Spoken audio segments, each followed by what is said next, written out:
Hello, everybody, and welcome back to another episode of 30 NSG. And on today's episode, it's a little different. It's not me playing video games, it's me interviewing the Kingerd.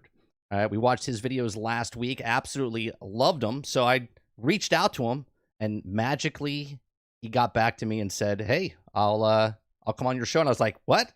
Really?" I was like, "Oh my God, I have an interview." So, how you doing, man? Oh, Good. I'm doing good. Thanks for having me. yeah, no problem. Thanks for coming on the show. I don't know if you've watched any of my stuff. Basically, your thoughts that you put in a video, I say sporadically throughout hundreds of videos.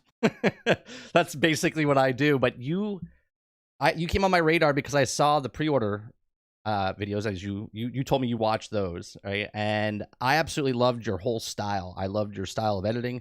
I loved your information that you were giving. I liked your whole thought process on how you did it. So before we get into that, what made you start? Like, what made you get on this crazy platform of YouTube? Oh man, it's super unorthodox. If you look at my channel, it says it's been around since I think 2021, but that's just because I had a YouTube account. Right. I haven't actually been making videos or content. I don't think it's even been 6 months now. And really, it started because I got just the random idea. I was like, well, I play a lot of video games, and what if I could keep like a scrapbook of all my favorite games, gameplay moments, whatever. And I was like, well, I don't really want to have to store that on my PC or anything. So I was like, well, what if I just put them on YouTube? That'll, infinite storage. So I can make it always check it. basically a backlog of what you're playing. Yeah, yeah, pretty much. I was like, at infinite storage, I could check whenever I want. Awesome, let's do that. And then they actually, they started to get views. I was like, who's watching this? How is this reaching anybody? Right. There's I always guess somebody. There's always somebody out there's there. always somebody, it's just the algorithm doing its thing. And so I decided, I was like, well, I can't keep just uploading a uncut gameplay. I want to figure out how to edit something.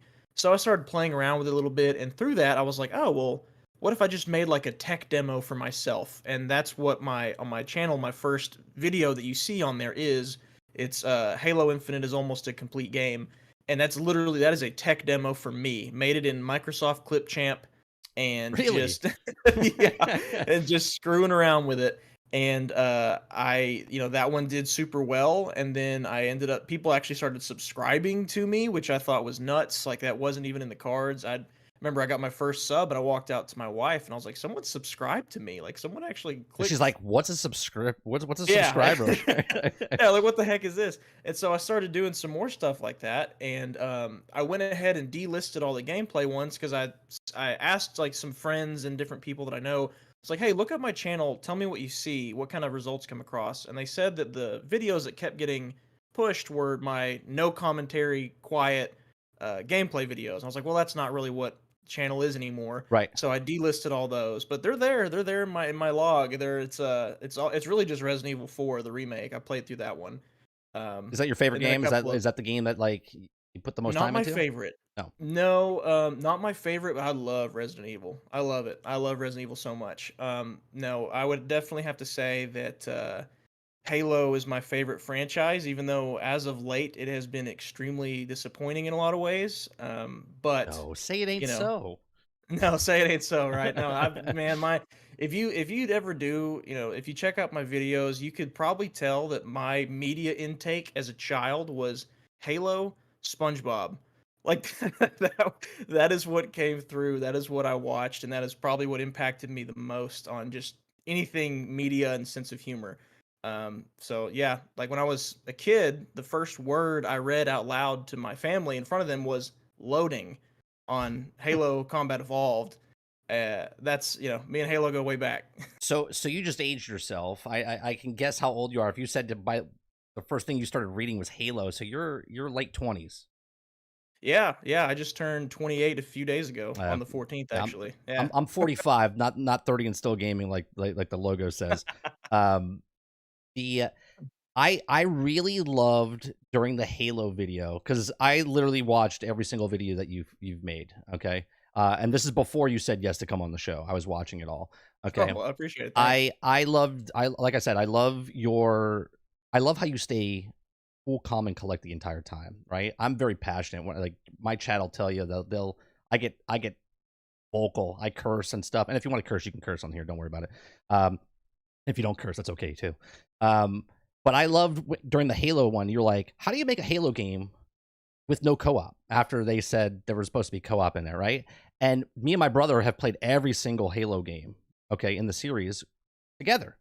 And this one came out and we didn't touch it because we're like, we can't play it together. So we played it like a month and a half ago, and we stopped playing. We were just like, we're just kind of over it now. We don't even care to finish it. And that is what the problem is, right? Like make a game. This is my slogan: make a game, sell a game, right? Don't make a game and then put it out, and I have to wait 3 years for you to fix it. Where it's so easy.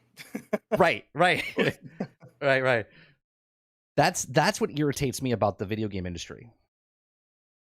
Yeah, absolutely. I mean, that I guess that's the other reason why I started making content on YouTube because I've been a watcher for a while. Like there's channels that I've been watching for years and, no offense to them, but there's times where I'm like, "Oh, well, I wish they'd talk about this particular topic or they'd Right. make this point." And I was like, "Well, I'll do it. I'll talk about it." And so just the yeah, it's the industry today and people get so upset when you dare insinuate to them that it's their fault. Right. When when people are they don't want to hear the truth that well, hey, if none of us purchased this product, they'd stop making it that way. Exactly. And people don't want to hear that. And so I get that there's ways that you can be tactful, and instead of saying you don't need to buy this, spend your money this way, you could instead say something like, "Hey, they follow the money, so why don't we consider putting our money towards the things that we like rather than the things that we don't?" But it's still getting the same message across. Right. And so once I realized that the info, the about me on my channel is empowering players to improve the industry because that's where I think the power is with the Right. players, not with any single Yeah, studio. we're the problem and the solution. Yeah, yeah, absolutely. I Mhm. mean, if one day everyone, can you imagine what the video game landscape would look like? I know this is a pipe dream, but imagine if tomorrow nobody ever purchased a battle pass ever again, or nobody ever purchased a $20 cosmetic skin ever again. How different what would they do? They'd have to find some other way They to monetize they would over make a game and time. sell a game. Yeah, right. That's where my pre-order video came in. Was Right. like, hey, well, what if we stopped pre-ordering because I can't think of a better way to incentivize someone to create a good game first and then sell that good game than the quality of the game determining how much they're paid, Right. not how much they put into their marketing. And so that's where my don't pre-order video came from. Well, That philosophy right there. perfect game this year, Baldur's Gate 3, right? Yeah, That yeah, is not everyone thinks that that's the game that's like above and beyond. No, that's a game. That's the level of that we're supposed to get. That's a game. They made a game, they sold a absolutely. game, no microtransactions, no nothing, and there's so much to do in that game. They're not Hmm. out there trying to nickel and dime you for the next 3 years. They have DLC, they'll sell DLC, right? They'll give them free Yeah. DLCs, they're making DLCs, and then you have games like Call of Duty, Fortnite, and Halo, and Battle Pass here, and pre-exist here, and make sure you pre-order, and make sure you and you have to wait. You have to wait 3 years. Did you watch the Video Game Award show? I did. Yeah, I was waiting for that Alan Wake 2 dance Surprise! number, and I Oh, got it, so I oh, was did you? happy about it. What was your thoughts when ongoing game was Cyberpunk 2077? Oh, Jesus, man. I was just thinking to myself, after what they pulled at launch, they shouldn't even be mentioned at the Game That's what Awards. I'm saying. Like, that should be out the window. Maybe they're But maybe they're good now, Project Red. Kingerd. They're good now. Come on. Yeah, they're good. They're good now, and that's such a great precedent that we set. As players, let's give our money to these studios first before we get the game. Then we'll get a half-baked product, and then 3 years from now, it'll actually be functioning as it should have when we purchased Right, it, and then they'll win awards. It's like, right. well, Then they get what praise. yeah, what precedent do we set? We set that that's okay for studios to do. So until that logic is gone, I don't know why. Like I won't pre-order anything. You know how hard it was for me sitting there staring at my Xbox, yeah, I got it on the Xbox. How hard it was staring at my Xbox, looking at Alan Wake 2's release time, thinking, man, I bet you this game's gonna be good. It's gonna come out in a couple hours.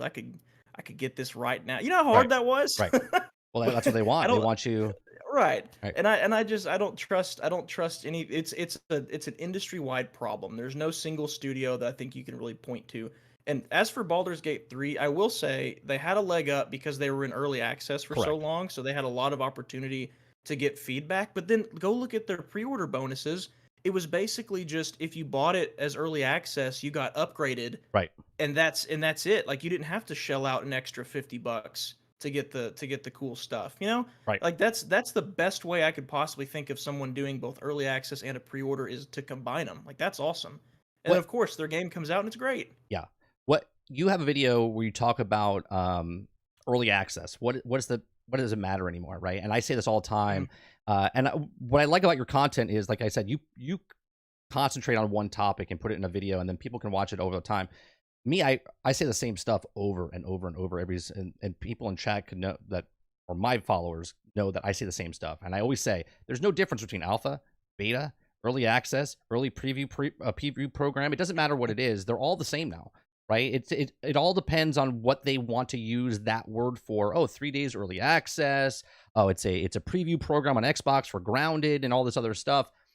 So when you look at a game like Baldur's Gate, where it was in early access, or you look at a game like you showed Fortnite was in early access for, like, what was it, 3-4 years, and It was a then few years, yeah. you had one in your video, which is 7 Days to Die, which I never played. Right? It's been in Yeah. early access for how long? It's at least 10 years. I mean, or is it 7? I can't It's without looking back at like my Star video, I don't remember for Citizen. sure. Yeah, it's like Star It's been an Citizen. absurd amount of time. I think it's 10 years. I'd have to go back and look. I think it's 10 though. Yeah, that's crazy to me, and people are okay with this. And Yeah. what I find, what's nice about you being less than 30 and me being 45 is that I'm happy that there's someone younger that's actually seeing this. Like, what was the game that broke you to make Oh this? god. Right? What was the game that literally you were like, "Oh, I'm tired of this. I just can't do it anymore." Yeah. What was it? Well, to make just YouTube in general No, or what broke you that about video? not pre-ordering, Oh, not doing early access? you're gonna make fun of me so hard. I'm gonna tell you. Okay. Marvel's Avengers. I'm not gonna make fun of you. I'm not gonna make fun of you because I have over 1,100 hours in that game. Do you? I I've do. never met another person who I mean, Well, that was probably now oh you man, have. I don't know how many hours I have in it. I played it a lot because it was the first and last time where a game was live service and Mhm. their community team kept coming out saying, "We're gonna do this, we're gonna And do they this, we're didn't gonna do make this better," and they didn't do and they shit. didn't do anything. No. And in fact, I wish I still had the recording or could at least find the podcast episode where they came on and they were answering people's questions and they kept saying soon. Like that was their answer I to every question. I I was wish I one had it, of but I the don't. first people in their streams, right? They used to answer all my questions. You get banned? Oh, they shadow banned me. They shadow banned I me. remember that. I Yeah, remember that they were banning people yeah. left and right. I Oh would yeah. ask questions and they would answer my questions until they wouldn't answer my questions anymore because they Mhm. kept dribbling the ball and not passing, right? They were like, "Oh yeah, yeah, next week we're going to talk about," Mhm. right? I was in that whole community. I was actually this is not tooting my own horn. When I was on Twitch, I was the leader of that directory, which wasn't very big, right? But and then other people took the lead because I stopped caring. But I loved Marvel's Avengers. Okay. Man, that was such a like okay, if to I guess maybe in defense of you too, but defending me here, the reason why I was so into it was because it was like right after the height of Avengers or MCU's popularity. Yep. I've been a lifelong Marvel and DC, but Marvel fan, you know, back before it was cool. Like I was carrying around comic books at school and getting made fun of for it. Like that was like I love Marvel. And I've always wanted, you know, hey, give me one of those Lego Marvel games where Mm. it's like open world and Yep. change characters, but not Lego. You know, give me something like that. And that actually sounds cool. And that's what I thought Marvel's Avengers would be. And then I fell for the pre-order bonus. They said, hey, pre-order the game and you'll get these exclusive skins. And I was like, those look pretty cool. Those are like the OG looks Yep. of each of those superheroes.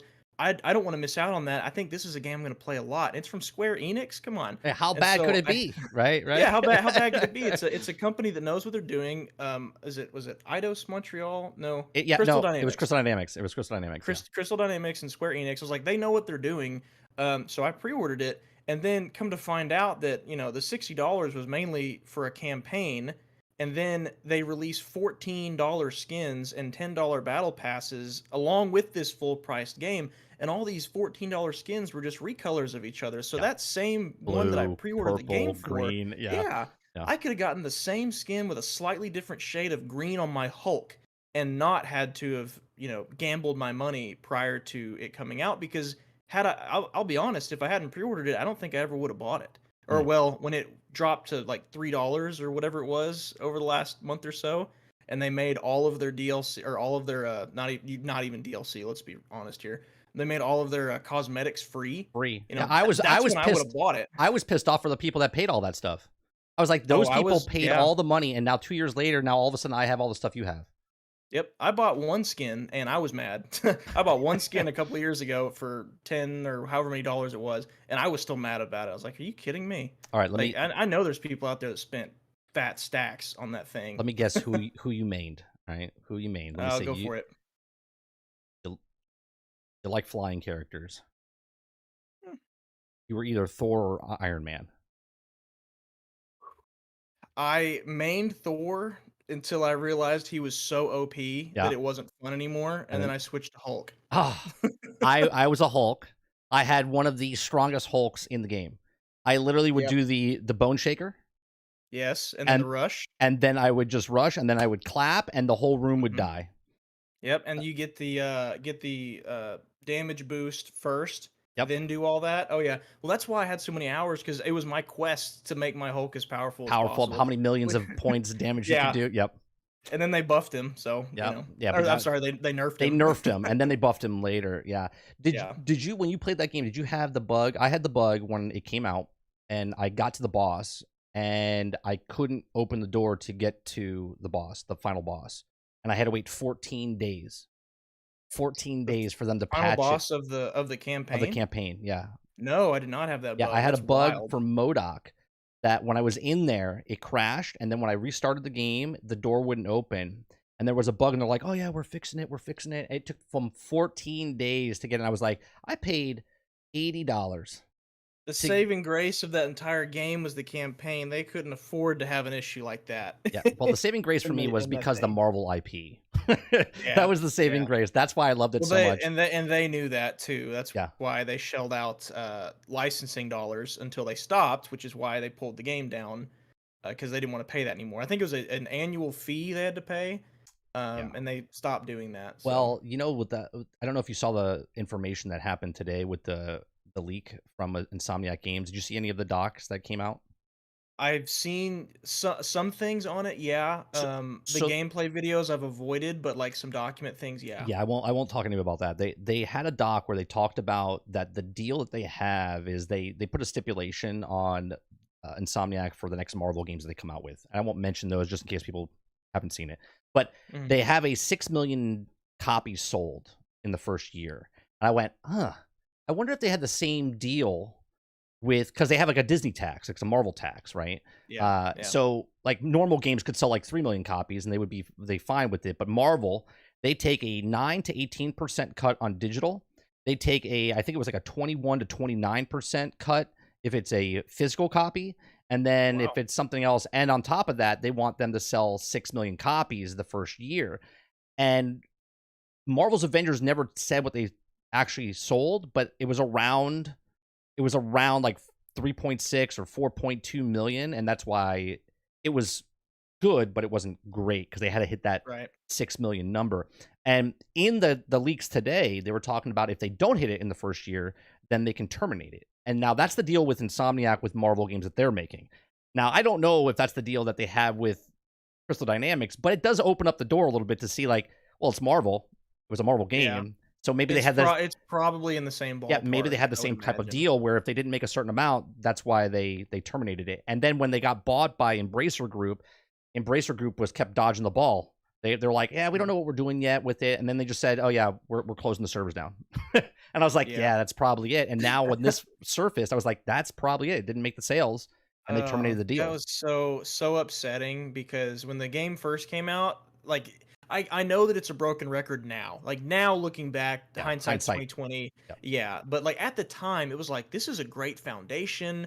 The community team saying they're going to add all these things, and All it's the going to be so cool and so so many fun. All the DLC will characters be they could bring in free. and boss Yeah, fights. Yeah.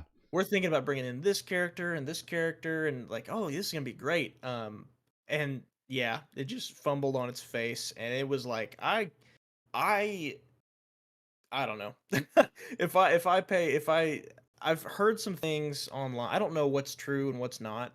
I did see some stuff that was like their agreement with Marvel might have been a little looser than this next one for Insomniac Hmm. is, and they think that Marvel might be tightening the restrictions a bit because of what happened with Marvel. Like they were almost in a situation where either Crystal Dynamics or Square Enix, whoever was actually on the deal, um, lost so much money doing it that they wanted to not run into another bad looking product for the Marvel IP. Like it's not so much that Marvel was going to lose money on it Right. like the studio was, but more so they don't want somebody putting out something that gets such bad publicity like Marvel's Avengers did. Right.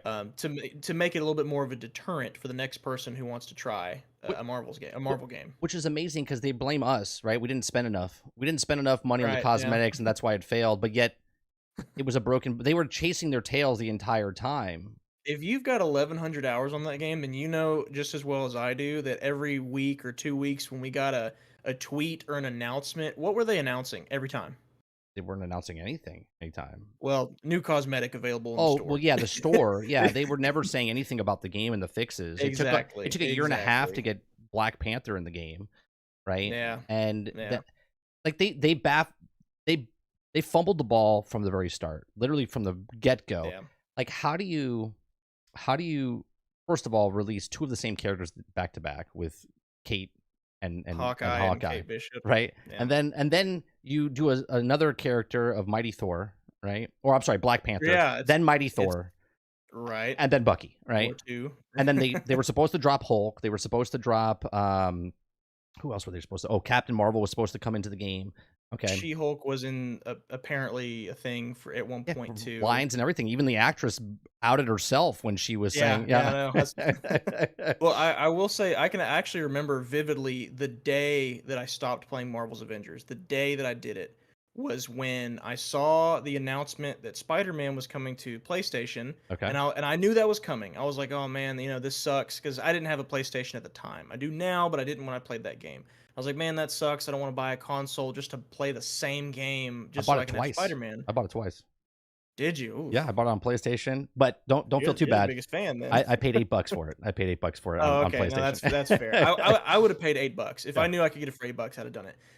And I remember defending them in my head, like, oh, that's just the deal they had to make with Sony. Sony's super protective. They wouldn't let. And then Fortnite dropped a trailer, like the week later, of all this Spider-Man content in their game, yeah, and I played Fortnite, not regularly. I just right, right, got on there just to see, and I was swinging around Fortnite as yep. Spider-Man, and I was thinking to myself, why can I do this in Fortnite but not in a game called Marvel's Avengers? Yep. And I didn't touch the game again after that day. I Same type didn't of do thing it. happened to me with when they put Kate Bishop and Hawkeye into Fortnite, right?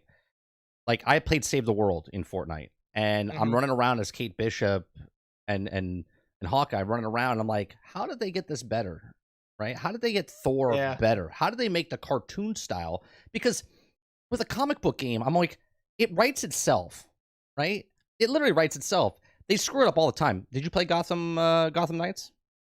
I was pleasantly surprised by Gotham Knights because of how negative everyone else was about it. Yeah, So I good game. expected heaping garbage, Oh, and it's I a good thought it game. was fine. Yeah. Yeah, I didn't buy it, but it's on Game Pass, and I Yep. tried it, and I was like, this isn't bad.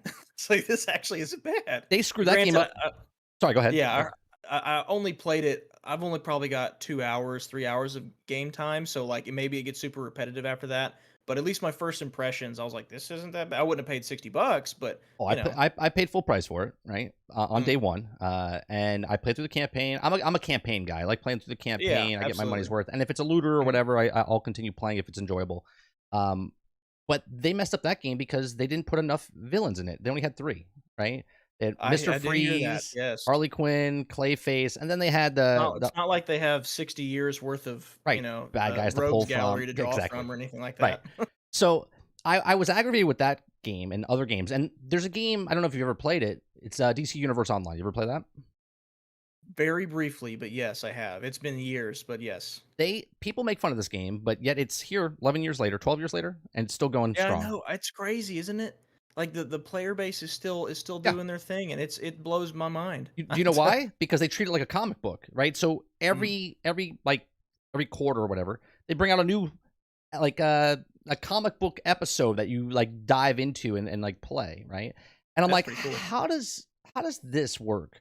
And yet Marvel's Yeah. Avengers fumbled the ball and Gotham Knights fumbles the ball because as a superhero fan, what do you want to do as a superhero fan when you play a superhero game? What do you want to do? I want to beat up villains. I Yep, want to be super powerful, yep, and I want to feel like a superhero, not just a mercenary. right, That right. that So third one's a little specific to me because Marvel's Avengers, I felt like a soldier or a mercenary, didn't feel like a superhero. Batman Arkham series, you feel like a superhero. right. There's a big difference there. I want to be a superhero. I want to go as up against as many villains as possible, right? And I want to feel strong. That's And I want to be better than them yeah. every time. That's it. That's it. How hard is it to make a a game like that?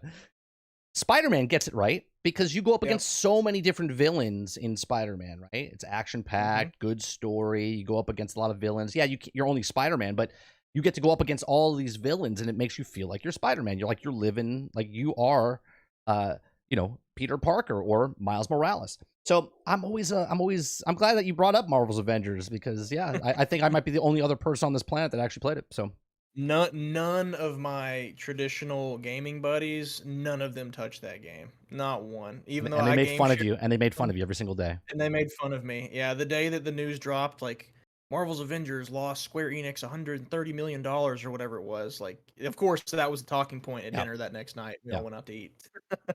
I always find it funny. I debate with my chat because Final Fantasy sold 3.3 million copies, and they're like, "That's a success, huge success."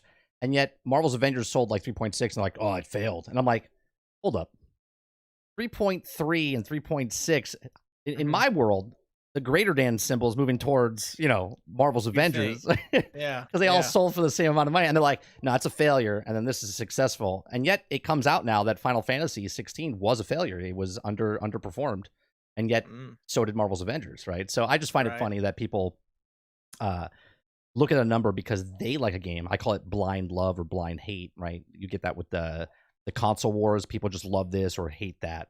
If Mhm. you're blindly love something and you like an IP, it doesn't matter if the game is good or bad. You like it. Like I loved Marvel's Avengers. I know it's a bad game. I can admit it's a bad game, but Oh, I I sat love down that every game. night playing it knowing it was a bad game, but I was still playing it Yep. anyway. I was like, I gotta unlock, I gotta get through these battle passes on these the free battle passes on the characters. Like I just yeah, and that's a good point that you bring up. The blind love or the blind hate that seems to apply to everything. You Yeah. got consoles, you got franchises, you got studios. It was hard making that Starfield video. I'm not gonna lie. The one that I have on my channel, Mm. don't pre-order, Yeah. and I use Starfield as a reflection of that. That was a tough video to make. And that is Why was it because tough? Why was it tough? well, that's because of all the games I've done don't pre-order entries on thus far. It was the first one that was I'm gonna call normal. Like it wasn't Redfall at Right. It launch. It wasn't broke or wasn't buggy. Fallout It was 7. just Yes, yes. Okay. yes. You could pick up the controller or get on your PC and you could play it day one, and you could and everything that was there was there Right. available to you.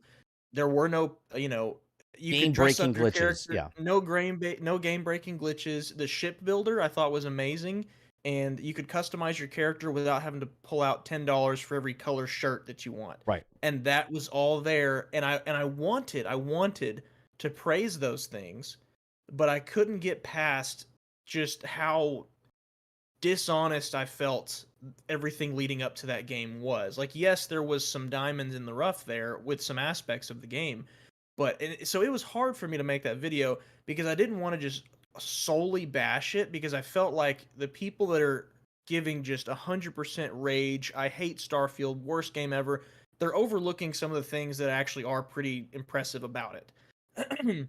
like I think there's a lot to compliment. But then on the flip side, there's people who are like, "This is the greatest game ever. It's Skyrim in space. Bethesda can do no wrong." And I'm like, we can meet somewhere in the middle here. Like like Right, there's right. the console wars seem to dominate the conversation around Starfield, and I hate that. Honestly, I do. I wish console wars that just stayed out of conversation entirely. Like, let's have a discussion about comparing Spider-Man 2 to Starfield based on the merits of the games themselves, not which console they're with. Right. I wish that were Like the more the case. technicality of what goes into the game, right? Like Yeah, yeah. here's what I thought was impressive with Starfield, right? I have 167 hours into it, and I didn't even beat the main campaign. I played all the side campaigns and did a bunch of stuff in the game.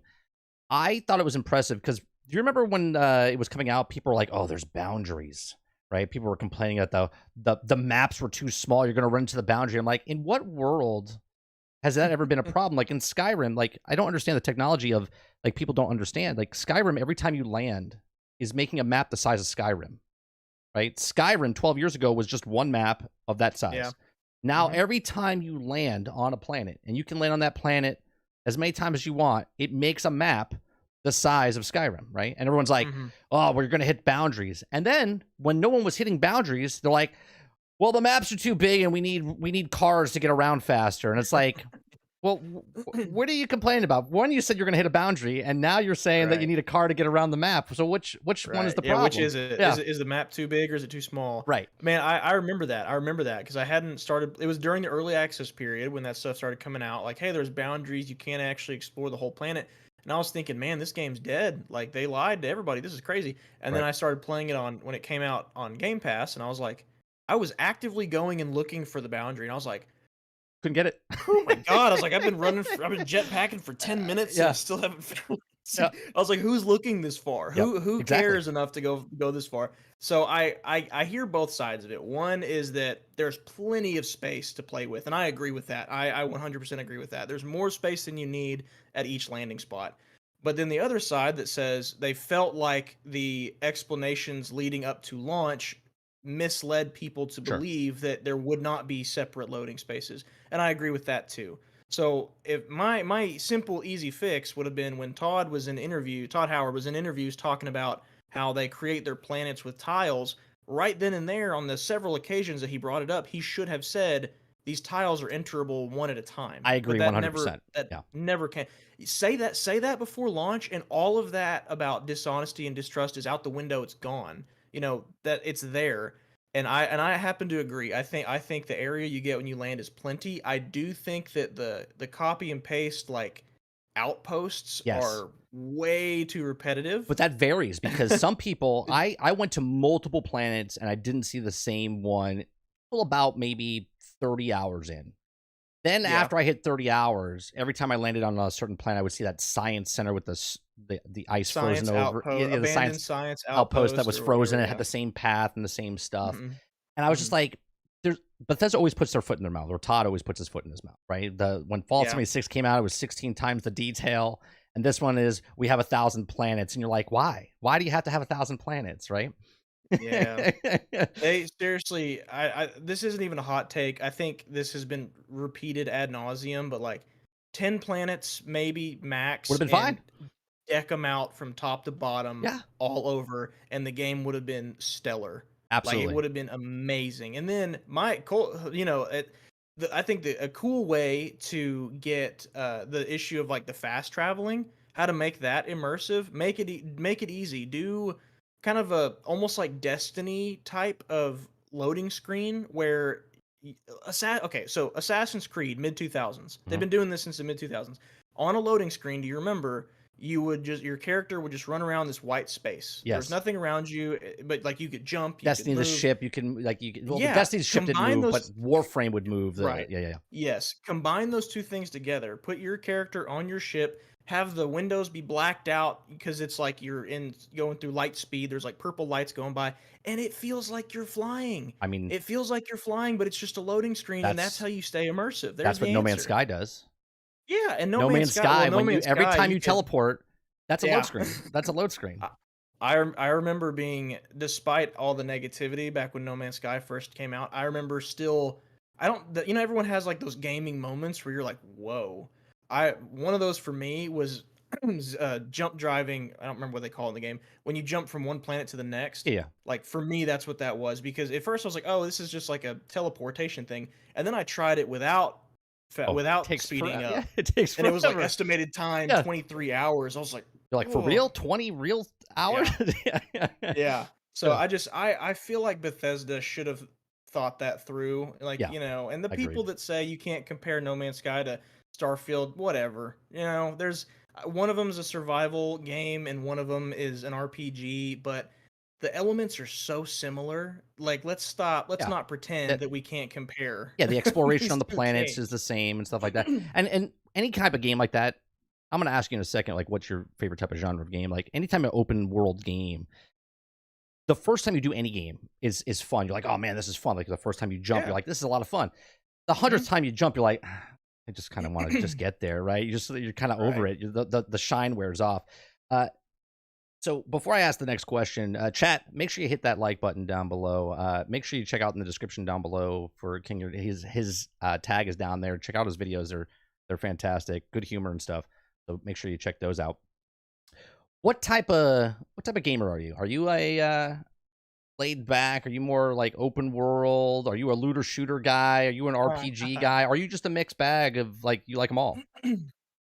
I would probably phrase it as I am a casual gamer, but I do try out everything, at least a little bit, to figure out, if it's for me or not. Like Baldur's Gate 3, I'll be honest, if I didn't actually play D&D in real life with some friends, I don't know if I ever would have tried Baldur's Gate Right. 3 just because it looks like it although it looks super cool. I think I'm not usually a turn-based combat guy, but playing D&D, like actual D&D, and then seeing that in video game form was amazing. So I try things that are outside of my element all the time. The one thing that I would say I will probably never get excited for and never just pick up and play on my own accord would be sports games. Really? You never Like, played a sports game? yeah, I will with friends. If a friend goes, "Hey, let's get on the show," I'm like, "Yeah, let's play." But I will never sit down and go, "You know what? I want to play 2K tonight." Like that's just not going to happen. But almost anything else, I'm like, "Yeah, let's do it." I'll play MMOs, I'll play shooters, horror games. Uh, well, I guess racing games is another one too. I'm not super Yeah, they're into kind of racing stale games on those. either. You like fighting Yeah, games like Killer Instinct, Street Fighter, stuff like yeah, that? Yeah. yeah. I love Injustice and Injustice 2. I mean, I absolutely I I don't know how many hours I have on those. I've never played those. Because I love DC as well. I love Marvel more than DC. Well, debatable. But anyway, I love the Injustice games because it was basically Mortal Kombat, but with characters that I grew up with that I Right. knew more. Still like Mortal Kombat. It's just jump on a ranked game of Mortal Kombat after you haven't played it for 3 years. Tell me how much fun you have. You know, it's I know exactly what you mean. yeah, it's This is like why why I did I even download this? yeah, this is why I stopped playing a lot of fighting games. My go-to game back in the day was Marvel vs. Capcom. That was one of my favorite games, Mhm, mhm. especially the one either in the arcade or on the Sega Dreamcast. Was the one.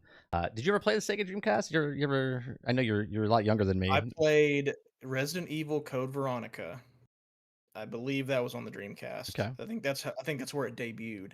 But if I'm not mistaken, that is the only game I've ever played on a Dreamcast. What was your But first system that you owned? PlayStation 1, I think. What was your first game? No, no, no, Super Nintendo, sorry. Okay. Super Nintendo, What was your first first time. game? On the Super Nintendo, I went between 3. It was Paperboy, Okay. um, Super Mario Brothers 3, I That's the think? worst one. I'd I'd That's have the to look worst one. back. Yeah, it could have been. And then, uh, Street Fighter 2. Okay. Yeah. Those I are my first 3. back in the day, I used to love playing Street Fighter, Tekken, Mortal Kombat. I can't play any of them now. As the older you get, your reflexes are just not as good anymore. Mhm. And Yeah. that now I heard that Injustice is really good with like the storyline, like just the story. Storyline's amazing, and I wish that was the route. This is a total side tangent. We don't have to go off on this, but I wish that was the route that the DC movies had taken. Is gone the Injustice route. That's how good I think the story is in the first Injustice game. Um, yeah, good stuff. Good, That's at least for the campaign. It's worth it. Did you try? Probably not, but did you try RoboCop? No, honestly, because I fear that that game might be a little too repetitive for me. Like all the gameplay looks exactly the same. However, I see that everyone seems to be giving it high praise. I don't know if that's because it wasn't from an indie studio, right? Like Uh, it wasn't. it's not a major studio, but they made another game called Terminator Resurgence, I believe. They did a good job Okay, with that as well. I never heard of them before this.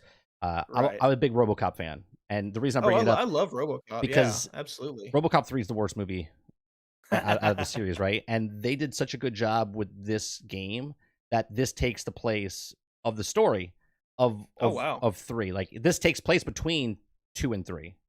Mm, Okay, and they did such a good job. And when you said the Injustice story should be where they went with I was like, RoboCop's the same way. RoboCop's yeah. story is better. I actually didn't know that.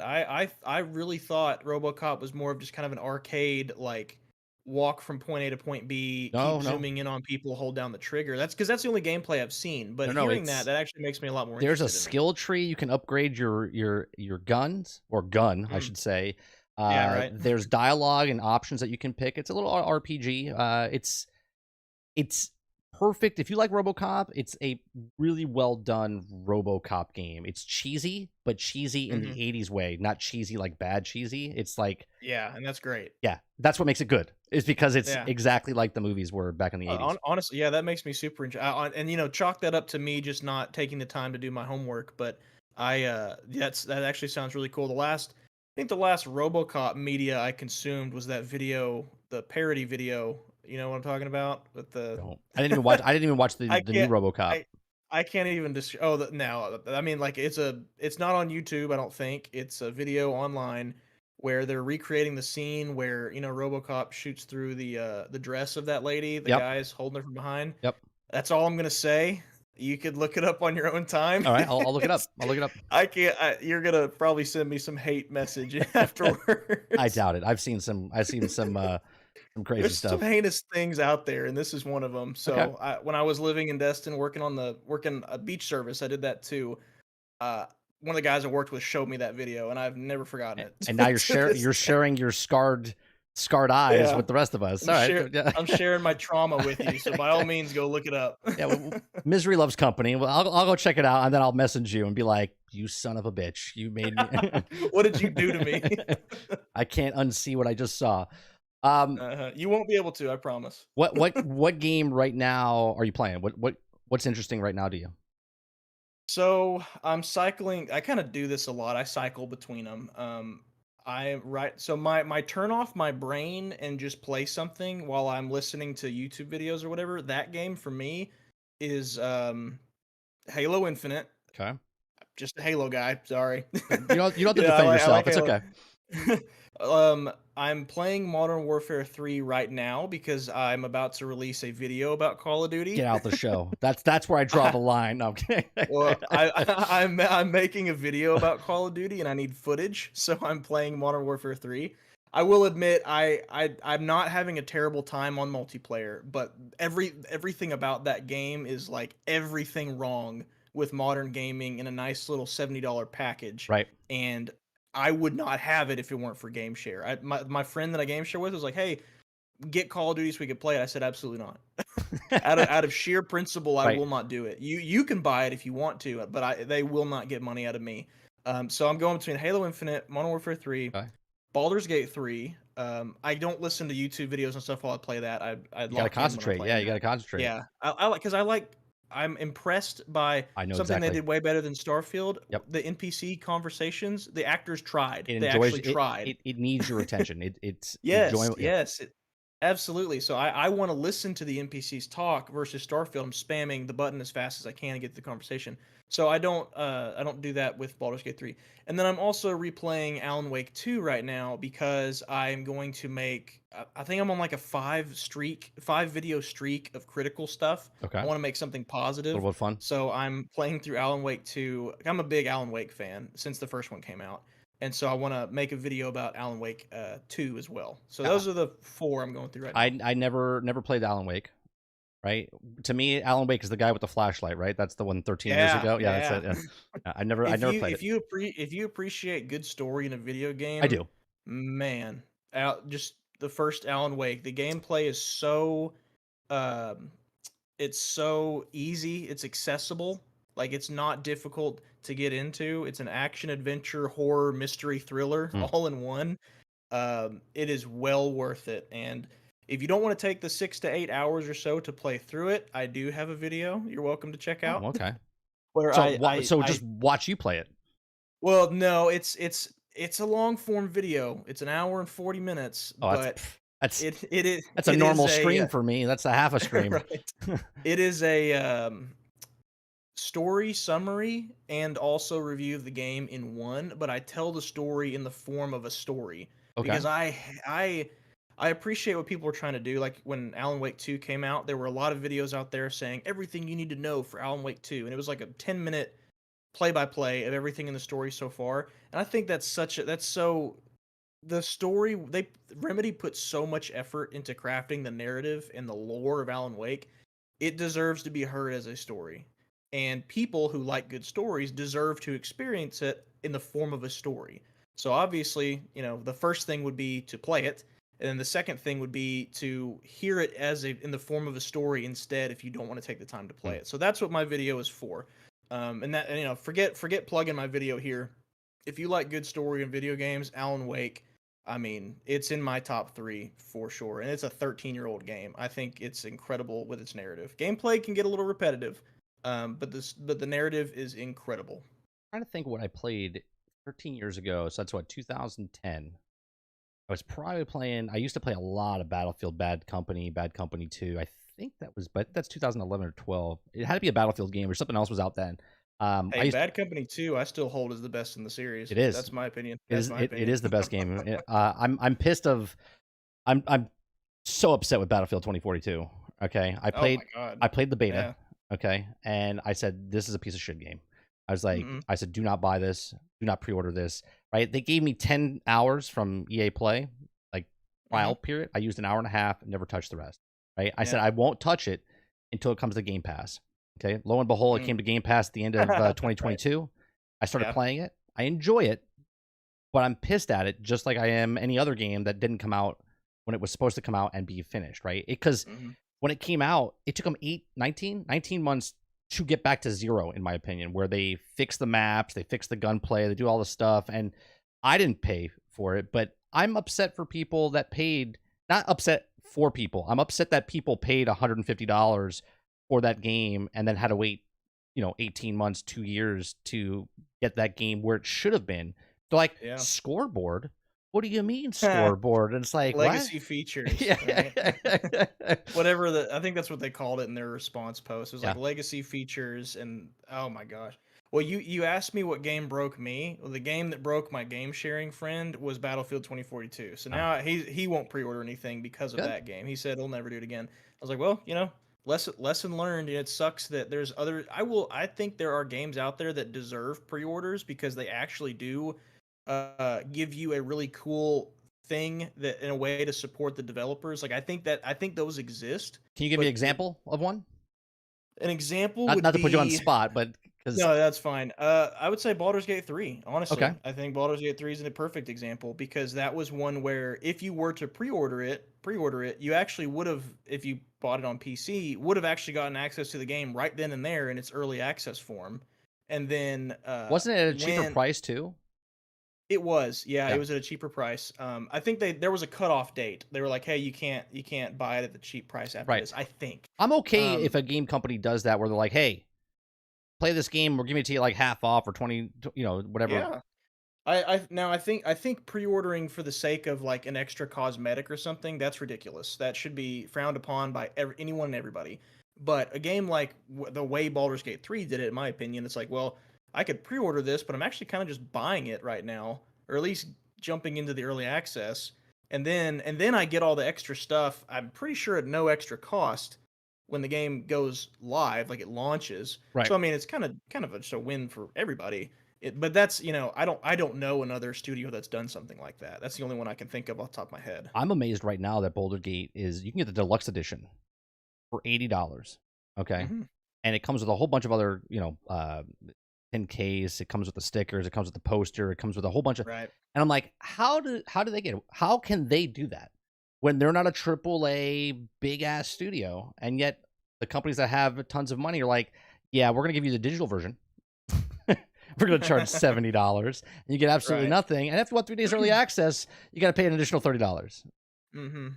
Like I Yeah. don't get it. How can Baldur's Gate do it, and yet these other companies do it? How can No Man's Sky, 7 years after launch, not charge one penny for any of the content they brought out, even though it was in a broken state when it came out, right? How can they Right. go set because they made so much money when it came out, so much money. Mhm. Okay, and there are only 12 people that worked at the studio, but 7 years later, they're still not charging, and they just charge the Mhm. full price, and it goes on sale a lot for $40 or It whatever. really is amazing how much stuff they added with that no extra Like price. Like 23 that is different updates since it yeah, launched. it is incredible. It really does make you wonder how these massive multi-billion dollar companies can't why is Bungie complaining about I keep the people lights not on. pre-ordering their next DLC, Yeah. you know? Feel bad for us, right? If we don't sell Final Shape, we're out of it. All right, well, see you later. Yeah. It's I liked Destiny 2 once upon a time. I had a good time playing it, with some friends. yeah. Like, I mean, this is years ago, and now I look at it, I'm just like, "Man, what happened?" I You was a know, what big happened to Destiny 1 Bungie? fan. Yeah, I was a big Destiny Yeah. 1. And then, Taken King Taken King, was that, that was the Destiny 1 or 2? yeah, Destiny 1. It was Destiny, what was it? It was the Moon update. I forget what it was, Below, something like that, and then it was, House of Wolves, then it was Taken King, then it was Rise of Iron. Um, Taken King is when I started getting into it, yeah, and I that's when they think that's made when a the lot whole of people revamp. Yeah, that's when it was really yeah, I good. think that's when a lot of people got into it because I tried it at launch, and I thought it was the most repetitive, boring game I'd ever played in my life, Yep. and so I put it away, and then I heard good things about DLC, 80 was like, "Eh, you know, whatever," and then Taken King came out. 80% of the population quit the game after the campaign. Really? I didn't even make it through the 80%. campaign, so I believe it. There's a It's, you know, there's a walk up to this GDC. thing, hold out your ghost, defend against some enemies, go to the next thing on your Sparrow. That's yeah, and I bought that day 1 too. Yeah, so GDC, they had a conference, and one of the developers was talking about how Bungie, when Destiny 1 came out, they couldn't sustain it, and they had to change it to Destiny 2 the way it was going. And then Oh, I believe it. Destiny 2 was the highest ranked. More people played Destiny 2 when it came out than ever before in other Destiny. 6 Mhm. weeks after it launched, they were done. And if they didn't change what they were doing, they would have gone under in another 5 weeks, and they had to make a massive change in And this Destiny was 2. with Destiny In Destiny 2 or 2. Destiny In 1? Destiny 2. Destiny 2, Yeah, really? Wow. yeah. And then they Hmm. changed it, and this is the time frame when it was like 2017. It was like literally 4 months after it launched, and they almost went under. All right, and then Wow. they did this whole change, and that's when the not Forgotten Shores. Chat, help me out. What was the DLC that came out? Forsaken? Was it Forsaken? Was I, it Forsaken something? I think that's what it was. But Something it had like the that? Forgotten Shores. It had the Dreaming City. It had all that stuff. That because that's when I got into Destiny 2. Yeah, And I actually was at the time for I think it was a $20 DLC, something like that. yeah, like 20 I $30. Thanks, was Stubby. y- yeah, yeah, Forsaken. I was really impressed with that DLC in comparison to what came before. So I don't know if that's where you were headed or if you're going to say that that's the Yeah, no, worst DLC. that's when they came out, and that's when everyone came back to the game. Mm, But Destiny's always had money problems, right? And I met a lot of developers and stuff at different conventions and conferences, and the people that were streamers, I was in that circle. I got to meet a lot of people and talk to a lot of people, and I liked the people that were making the game, but I didn't like the company. And I said years ago, mm. I was like, Bungie can't handle money. And everyone's like, I don't know, you don't know what you're talking about. I was like, I'm just letting you know they can't handle money. And now it's out that they can't handle money, right? Yeah, And they signed like the worst deal possible with Sony. everyone and their dog would agree with that now, but Yeah, yeah, once upon a time they yeah. probably didn't want to hear it, I would guess. Yeah, because it was blind love, right? I called Destiny my stripper ex-girlfriend, okay? Because she's just so hot, right? And she was so beautiful, but she had daddy Mhm. issues. Right. And daddy issues is Right. Bungie. Yeah. Yeah. Yeah. It's that kind of crazy you want to ignore until it becomes more of a problem. Yes. It's Yes. I mean, that's where we're at with Destiny 2 right now. It's the writing's been on the wall for a long time. Just look at their monetization practices and now they're actively shaming players for not buying enough. Yeah. Yeah. Like, are It's you because of kidding me? you. It's because of you why we can't make the money. It's like, make a game, sell a game. That's Yeah, it. make a game, sell a game. Yeah. It's not that give me like I when Leviathan, I don't know, maybe Leviathan Raid was already out by the time Forsaken came out. I don't remember. But whenever I jumped into Destiny 2 when Forsaken came out, I don't know how many hours I put into the Leviathan raid alone because I was hunting for the gear that it gives you. And so many studios seem to forget, if you sell things when people play your game, not the other way around. People don't come to your game Right. because they want to buy things.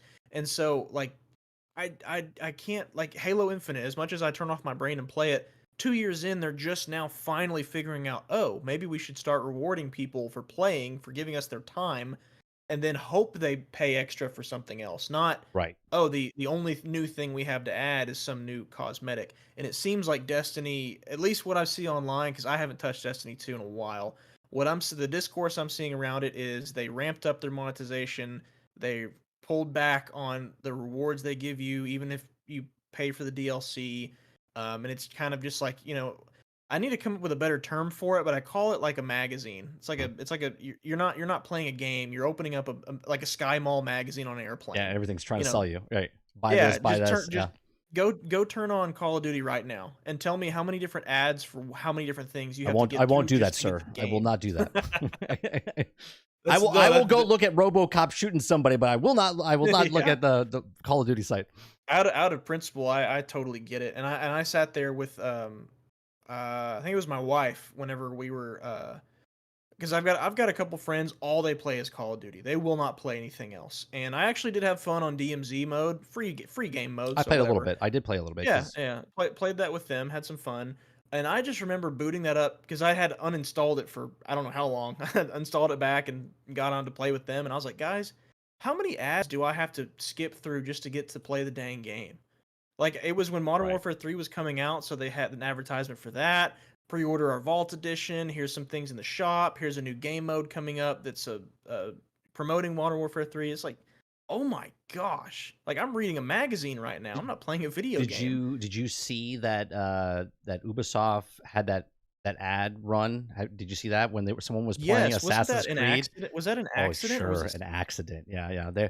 They don't know how it happened. It wasn't supposed to go live. It's like, what do you mean it wasn't? Why is it even in the game? Like, So what do did you mean? multiple people Yeah, experience it? multiple people experienced it, and it was Oh, a then that's coded in there. They yeah, and just it weren't going to popped up release it while the yet. guy was playing it, right? Right. After he just purchased it. They were Hey, advertising I, for the I've never said this on YouTube, but I actually can't believe that this hasn't happened sooner. well, it If did. like well, You're like I'm saying, like in regular everyday games, like how come loading screens aren't advertisements they on this whatever? I think it was chat, correct me if I'm wrong. I could have sworn it was like an NBA 2K. Oh, uh, well, yes, they did do They that. had some advertisements inside the game like years, I want Yes, to say they like did. 4 or 5 years ago.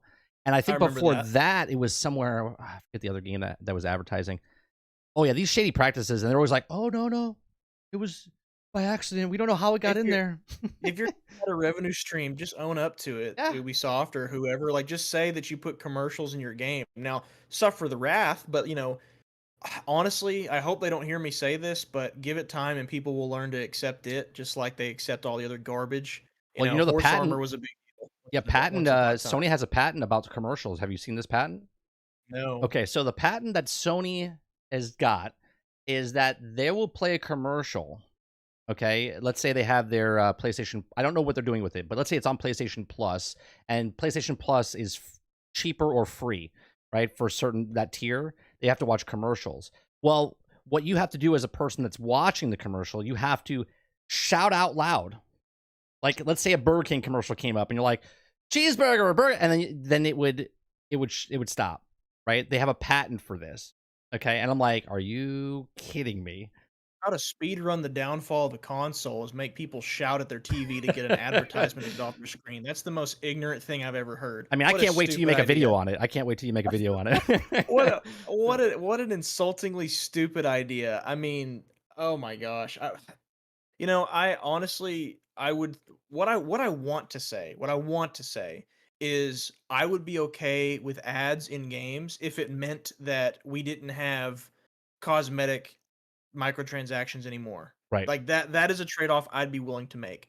But knowing these companies and knowing the way that business works, the revenue always needs to keep going up. They're not just gonna swap out two revenue streams. It's gonna be additive every time. Additive. We're gonna add something. So if I were to say, Oh yeah, I'd be okay with commercials in video games. Well, that's everything that we despise about modern gaming today. Now add commercials into that. Right. Like that's what we're going to end up with. So it's only going to hurt everyone else. And honestly, I see people leaving gaming in droves, and it's really sad to see because it seems like or they're just leaving new gaming, they're not buying the Mm, next new release, and honestly good on them.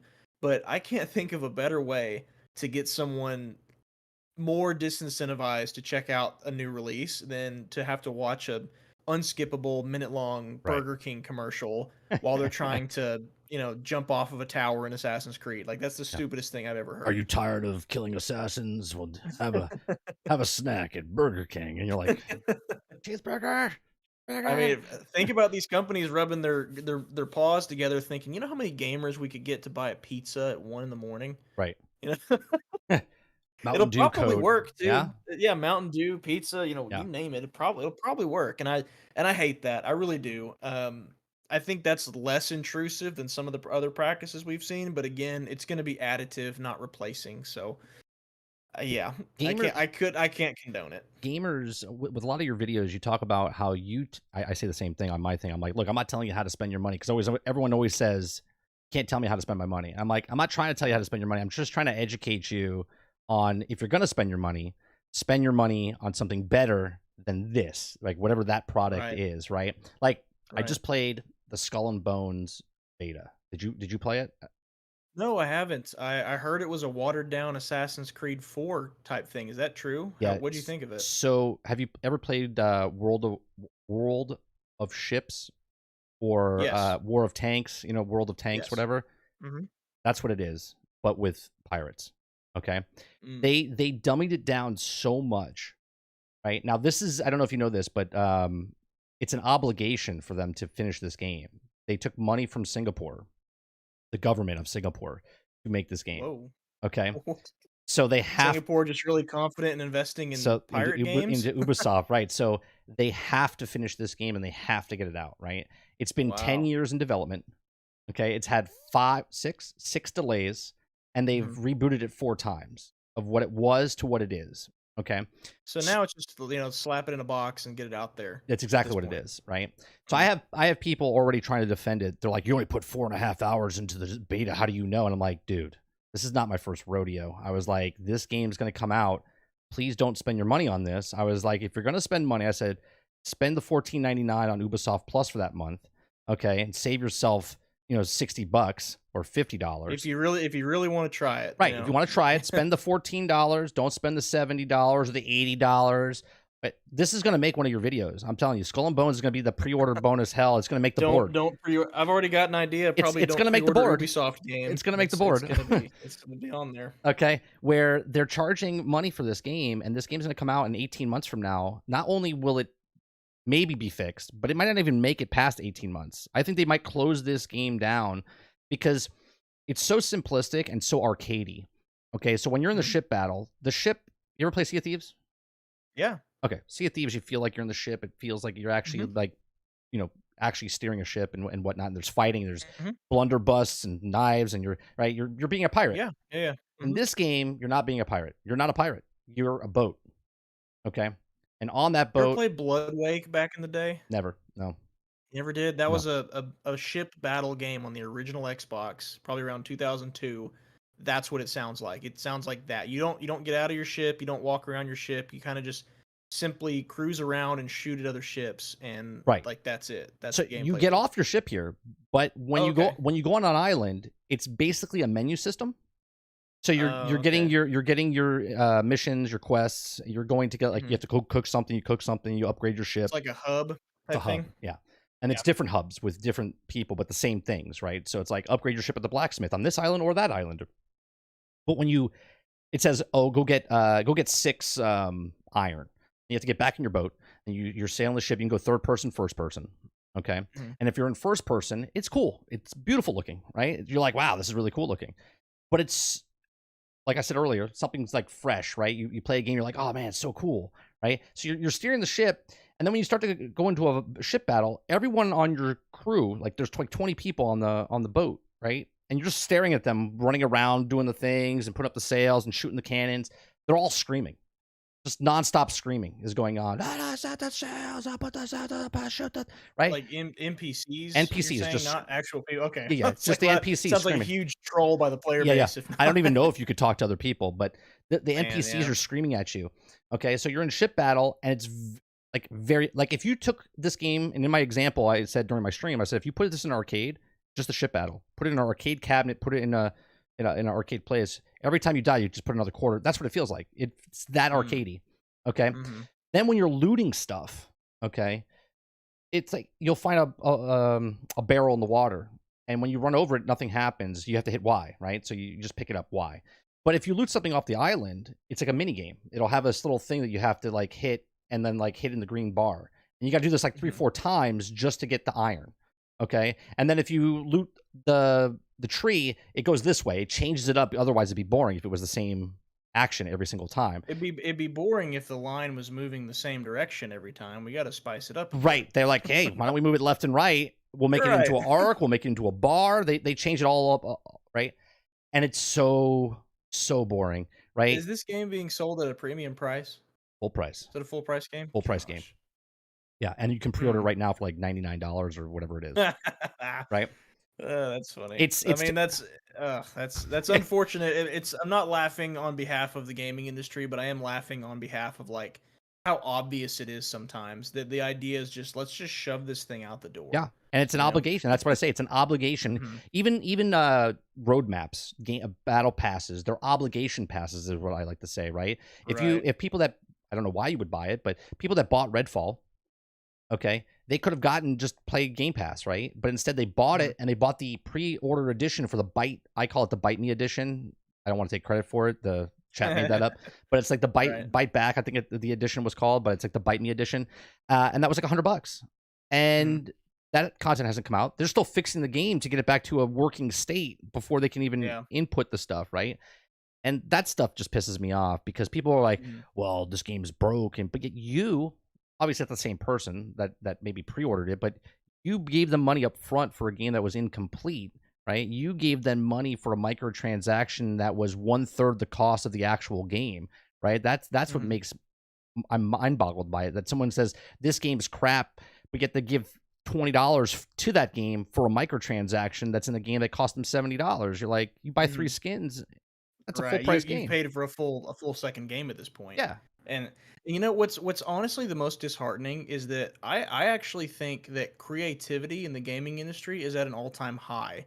Like when it comes to concepts for a game, just the bare bone idea alone. Like take Redfall for example. Okay. You and some friends are in a town that is held hostage by vampires. They put an eclipse in front of the moon and there's water frozen all the way around Sounds and you awesome. have to fight. Like that sounds great. Sounds That awesome. sounds amazing. And then they did Or it. st- or take yeah, right. Or take Starfield, a game where again, bare bones concept alone, you get to travel to 1,000 planets and customize your own spaceship and be an explorer and be a rogue or whatever you want. Sign me up. Sounds great. Yep. That sounds incredible. And then in practice, it's just getting destroyed by monetization, deadlines, corporate whatever. It's crazy to me. It really is, and it makes me wish that some of these smaller studios that aren't as focused on the bottom line, of course, everyone does what they do to make money. Sure. Let's not kid ourselves. Sure. But they're not as focused on, they would be happy with $1 million instead of $1 billion. Uh, that's just a saying. Obviously, that's not probably accurate. But they'd be happy making less if it meant they were proud of their work and people enjoyed it for a long time. If you had people like that and some of the creatives at some of these larger studios combined, it'd be incredible. Like gaming would see a renaissance that we haven't seen in a long time. It'd be amazing. Imagine a game like Redfall comes out. It's not broken at launch. It is basically like the Division plus Destiny plus, Buffy the Vampire Slayer and a Right. horror game all in one. Like that would be a unique experience that people would probably play and remember for a very long time. Now they're not playing it, but we'll certainly remember it. Right. Right. Right. Not for the right reasons though. But So then yeah, it's the creativity's there. It's just the implementation and the money is just getting in the way. It seems like every time, and it really is disheartening. then you look at games like Grand Theft Auto, right? Where Grand Theft Auto 5 was out for so long, it made so much money with the online aspect of it. Everyone's like, when are we getting Grand Theft Auto 6? Well, stop stop buying shark cards, and Yeah, you'll you'll get yeah, it sooner rather than later. And now they're just making money hand over fist, and they're like, yeah, we'll right. get to it 10 years later, 3 consoles Grand Theft later. Auto 5 has on several at several points in time been one of the, if not the highest, like, grossing entertainment product Yeah, ever. it's Why would they make a it's 6th? 190 Why would million. they bother? Yeah, it's 190 million total. It's on average of selling 20 million copies a year for 10 years. Jeez. And that's That's just copies, right? Like, that's not dollars of no, shark cards or that's anything like that. just that's 190 million digital copy, physical Yeah, copies, that's since wild. launch. Yeah, That's that's not wild. including the shark cards and stuff like that. So Yeah, Pete, so it's why would they make a and six when five is still making yeah. bank? And that goes all the way back to my point I made at the beginning. People will complain about not getting a GTA 6, but then go spend $50 on shark cards. Right. Why on earth would they take the time to code, script, and create an entirely new experience when the experience they gave you 10 years ago, Yeah. you're still spending $50 Yeah. on? Minimal viable product, baby. That's it. It's yeah, That's like it. they'll come out with a new DLC mission that has a couple of voice lines from Franklin's actor, and then say, "Hey, it's going to cost you $20." Well, people are going to do it, Yep. but all the gameplay is just you driving around and shooting some stuff. Gameplay that's already coded in the game. They're just creating new missions with what's already there. So it's yeah, I just if I could achieve one thing in my time on YouTube, however much longer that may or may not be, I just hope that people understand that if you're frustrated, if you want certain things out of the gaming industry, it starts with you. It starts with us. Right. Like, it starts with us, the gamers. We are the ones who decide it. Um, if people had stopped buying shark cards in GTA 5 6 years ago, guess what we would have had 4 GTA years six. ago? Yeah. GTA 6. Exactly. Yep. Yep. You're not lying, man. And I really think that the video game industry, and I hate to say this because I'm a huge gamer. I'm gonna be gaming until I'm like 99, right? I truly believe that. Like to my deathbed, right? I'd be like, I Yeah. can't move. I was like, put the straw in my mouth and let me move. Like I want to play the game until I'm done. I love video games. I think the video game industry needs to have a crash like it did in the 80s with when Atari was out and Nintendo came and saved it. We need a crash and a reset, and the only way it's going to happen is this is going to sound weird, but like how COVID put everyone in their houses, and Yeah. everyone had to do it because that's what it was, right? Mhm. If someone else told you had to do that, you'd be like, no, I'm not doing it. But everyone did it, and that's what it was. The gaming industry has to be like, we as the people have to be like, we're done with this, right? We're done paying for microtransactions, and everyone just stops. And the video game industry goes, wait a minute, they're not buying anymore. We have to stop making these microtransactions the way it is, right? We have to force Right. them to go inside, right? And make them stop selling $40 skins, $70 skins, right? Like Diablo Immortal, right? Even Diablo 4, right? All these things with the microtransactions and monetization stuff, it's out of control. It's out of Yeah. control. And everyone's okay with it. They're like, 30, you can't tell me how to spend my money. I'm like, look, I'm trying to help you. And I'm trying to help us so we can get better products. Again, look at Baldur's Gate 3. For the same price that you get that game, you get a huge, like, how many different characters are there to play that you can make? And every single time, I think there's like 25 different endings in that game or something like that, right? Yeah. There's so It's a much lot. content for what you're getting there. And then Yep. you get Call of Duty. Call of Duty Modern Warfare 3 is the same price as Baldur's Gate. Okay, yes, one's a It's first much person more shooter. expensive. Well, I guess $70. So yeah, Yeah, same just price. $70 for the price Yeah, tag, yeah. right? You get the same price and you get 4-hour campaign and you get 1,000-hour campaign, right? Right. Like like how do Right. you like what do you look at? Yeah, I think because I actually didn't know how much gameplay was in Baldur's Gate 3. I think if you just played through one time, I think it comes out to like 100 something Like hours 120 is like hours like that. Yeah. yeah, something like that. But I mean, with all the different variations that you could have, different character types you can have, I think replayability seems to be high. But I'll be honest, I bought Baldur's Gate 3 twice. I bought it twice. Not because I don't believe Baldur's Gate 3 is the greatest game ever made. Like, I'm not in that camp. But out of sheer principle and the passion of the team that made it, You want the I thought they developers. deserved it. I got you. Yeah, I thought that the developers, Larian Studios, I thought they deserved it. I bought it on my PC and then I bought it again on my Xbox because I'm like, if I'm gonna buy the same game twice, it's gonna be someone who put the player first, Right. and that is what they did, and I want to reward that as much as I possibly can.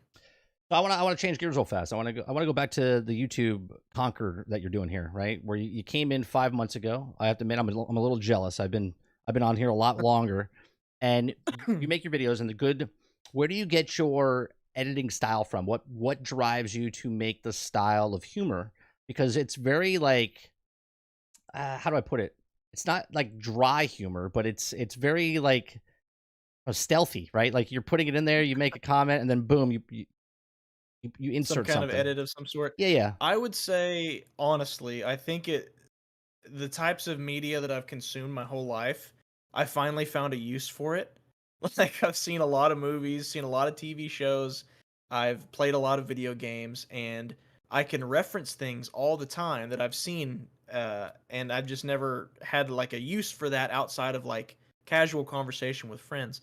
And now with these YouTube videos, I can say something or refer to something and then reference a scene from some obscure movie. Right. I think I had one, uh, like even just Men in Black. I somehow thought of Men in Black when it was like, oh, they squashed one, they got rid of one bug, but then a bigger bug came, and I was like, there's literally a scene in Men in Black where he steps on a bug and then the big bug stops, and I was like, I'm gonna put that in there.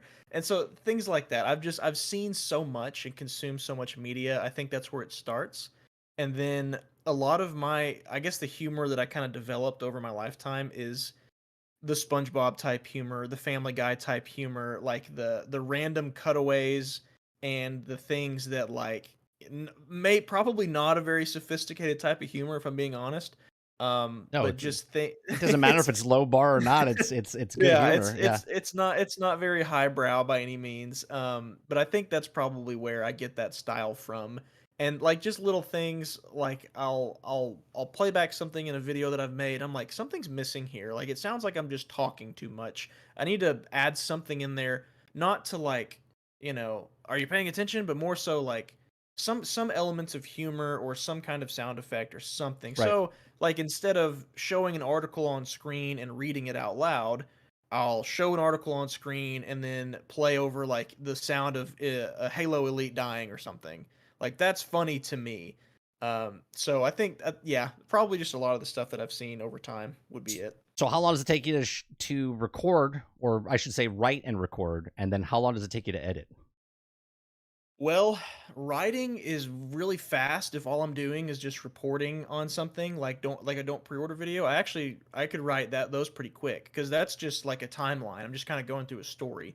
But if it's more of a conceptual one, like I'm sharing my ideas and critiquing something, that takes me a little bit longer.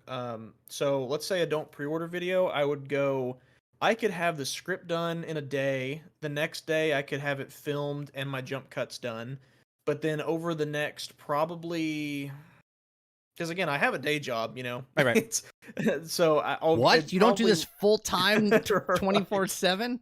right. It probably takes me about a week to a week and a half to finish editing it. Editing is by far the long, and I understand why these big YouTubers, why they pay people to do editing. Yeah. I get it. I understand it because I'll see some content creators pump out something once a day and they're fully edited, and I'm like, there's no way they did that. And it turns out that they probably didn't. They probably paid Right. somebody.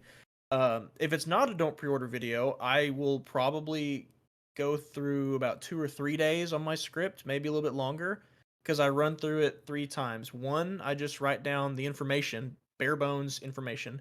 The second time, I go through and I attempt to add some humor to it, and I Hmm. change the pacing a bit.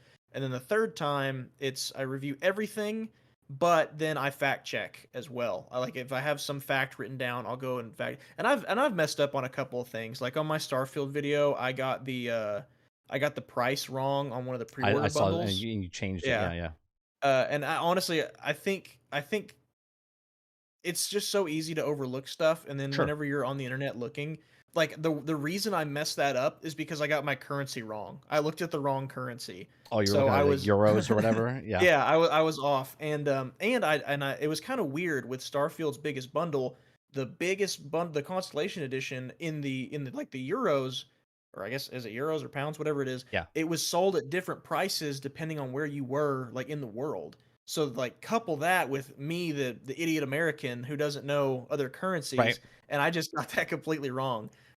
So that's when I didn't do 3 runs on my script, I just did the 2, but now because of that is How you actually learned. why I go yeah, I go Yeah. back now and I do it a 3rd time because 'cause I'm about to drop a Call of Duty one that kinda goes through the series, and I know that there's some staunch defenders of that series, and so at the bare minimum, if they're gonna critique my work, I'd rather it be on my ideas and not because my facts are wrong, I, so as a person that's been on the internet for quite some time, here's my tip. You take it if you want. Okay.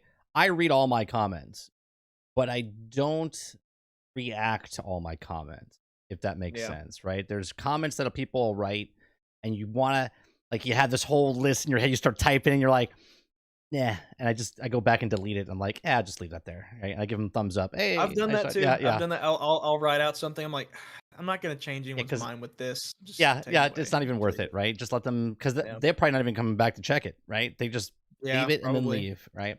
Mhm. I I've with your content I've watched, and you have 14 videos, and I again, chat, go check out his videos. They're phenomenal. At least I think they're phenomenal. I laugh out Thank you. I loud. appreciate I it. I laugh out loud, right? Because I watch it in the background as you're talking and stuff, and then all of a sudden you say something and you do one of your clips, and I literally verbally laugh out loud. And there's not many videos of gaming videos that people create where I'm laughing out loud because of your comments. And it's, to me, it's the way you talk, and then the way what you put in, right? You're very calm, right? You're very cool Mhm. and calm as you're going through, and very like headstrong. You're just giving information.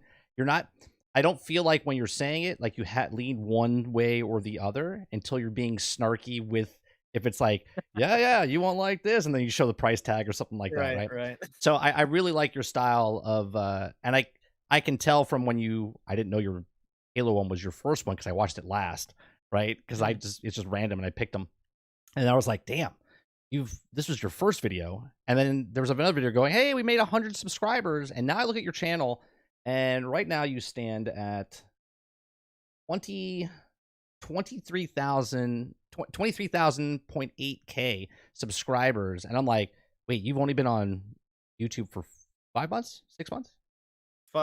Less than 6, something like that, yeah. That's crazy to me. Like that. It really is nuts, and, you know, like I mentioned to you earlier, my first Halo video was a tech demo for myself, Microsoft Clipchamp.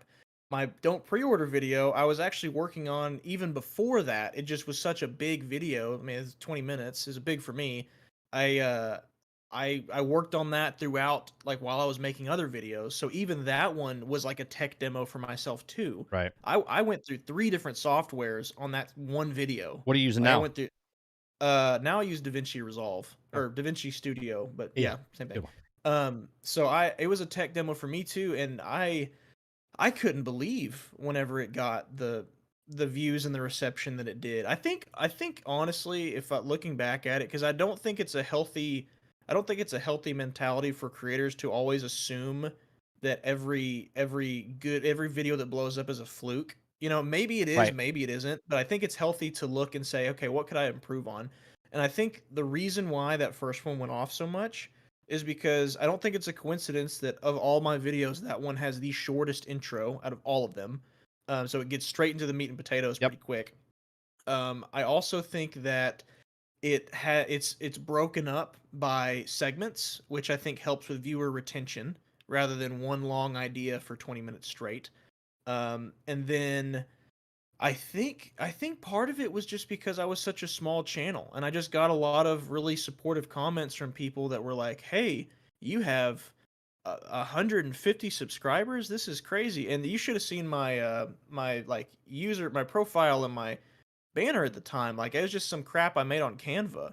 Like, it was like a little Is it the one space that dude. you said it was the space one that you said was also kickback to a Dungeons and Dragons game? Is that what you said? Yes, Yeah, yeah. yes, yes. That was in my 100 subscriber video. Yeah, because originally one of the ideas I had for my video or for my channel was like bosses, and so I put the dragon from oh gosh, I can't remember the year. It was the first boss battle in a video game from 19 oh gosh, I'd have to look it up. But yes, that's what it was an allusion to. And so I think people saw that, and you know, like, because if I'd had a channel, say that I had 3 million subscribers and it's been around for 10 years Right. and that's the video I put out, I think it would have gotten a very different reception. I think they would have been like, "This is the best you could do." You know? Right. Like, Right. wow. So I think that was a big part of it too. And, that kind of charm doesn't last forever. Eventually, people stop looking at you going, "Oh, you're so little, how cute." And eventually they go, "Hey, like, where's your quality?" Yeah. Yeah. Yeah. And I'm terrified of entering that space because I think I'm still in the like, "Hey, you're so small, good for you, little guy." But eventually, maybe someday it'll be more so like, "Hey, you gotta you gotta figure out your systems a little better." So I don't Yeah. know. I think that's probably why it took off the way it Wh- did. Where'd you get your name from? What made you choose the Kingerd? Is it supposed to be King That Nerd? Is that what it was supposed to be? so my it's a play on it's a play on my last name. It is pronounced Kingard, Oh, Kingard. but Okay. my entire life that people see it spelled, they've read it out loud as Kingerd. And Okay. so growing up, uh, everyone has always called me either Kingerd or if my name was getting called graduation from college, Colby Kingerd, like things like that. And so I went ahead and made my username, and that's also been a gamer tag of mine for a while Right. on a lot of things. And I think my first YouTube name was actually like Kingerd Chronicles, and then I was like, nah, that's too long. Let's just simplify it. So now it's the Kingerd. Well, that's cool. I like I said, man, I like your stuff. I look forward to your next video. I really like even the one that you called out the streamers when Angry Joe and Ackman and stuff, right? Yeah, that was an even tougher one to make than the Starfield one, to be honest. It was a tough Because of video. the hate that you're getting or like the Well, yeah, comments. yeah. I knew that while I was making it, like it was gonna make some people upset. And the goal with it was not like I'm not out here trying to get people to unsub from channels. I'm not Right. out here trying to get people to even stop watching channel. Like all three of those creators that I You showcased in that watch. video, I will continue watching. Yeah. Like I have no intentions to stop watching them. But I knew that fan bases get really heated, and sometimes other creators can get really heated. And I just was like, someone's gonna really like. I've been able to kind of just chill and hang out on YouTube up to this point, but when I post this, I think Yeah. there's gonna be some Now people you're that are gonna yeah, you're be putting some crosshairs out there. Yeah. Yeah. yeah, there's gonna be some people who are gonna be really upset with me, and so I just had to look at the main purpose of my channel and the main purpose of my videos that had come out previously. And like I said, my about me, it says empowering players to improve the industry. So I think if players first have to one realize that they have the power to change the industry, like we've discussed at length, Right. with voting with their wallets and all that kind of stuff. But YouTube streamers and YouTube content creators, they're not devoid of being tools of these studios' marketing. Right. There's promotional stuff everywhere. And so my video wasn't even a case to be made about why YouTubers should stop doing sponsorships. Like I'm not trying to change how anyone runs their channel.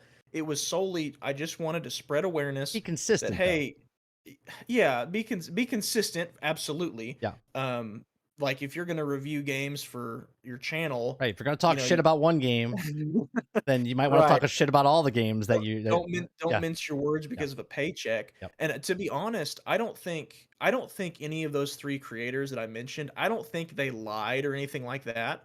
It was the biggest complaint that I had and I mentioned in the video was that it was more so the absence of the criticism. Like those channels are known, with the exception of one of them. One of them did the next day go back in and say, "Hey, no, Yeah, I this is saw how the I really comment. Yeah, feel." he actually commented it, right? He He left it. did. He Yeah. did. He did And he comment, said, and the Thanks act for calling me out," or something like that, I think he Big said. Big Fry TV, yeah, he Yeah. commented, I mean, from what I can tell, he really, really zoned up to it, and he earned a sub from me right away, and I know I'm just a drop in the bucket, but I was really impressed with the way that he handled the criticism, and that he commented on my video saying like, "Hey, I think your critiques were fair, sucky Great. situation," Yeah. stuff like that. I was like, "Man, that's healthy discourse right there." Yep.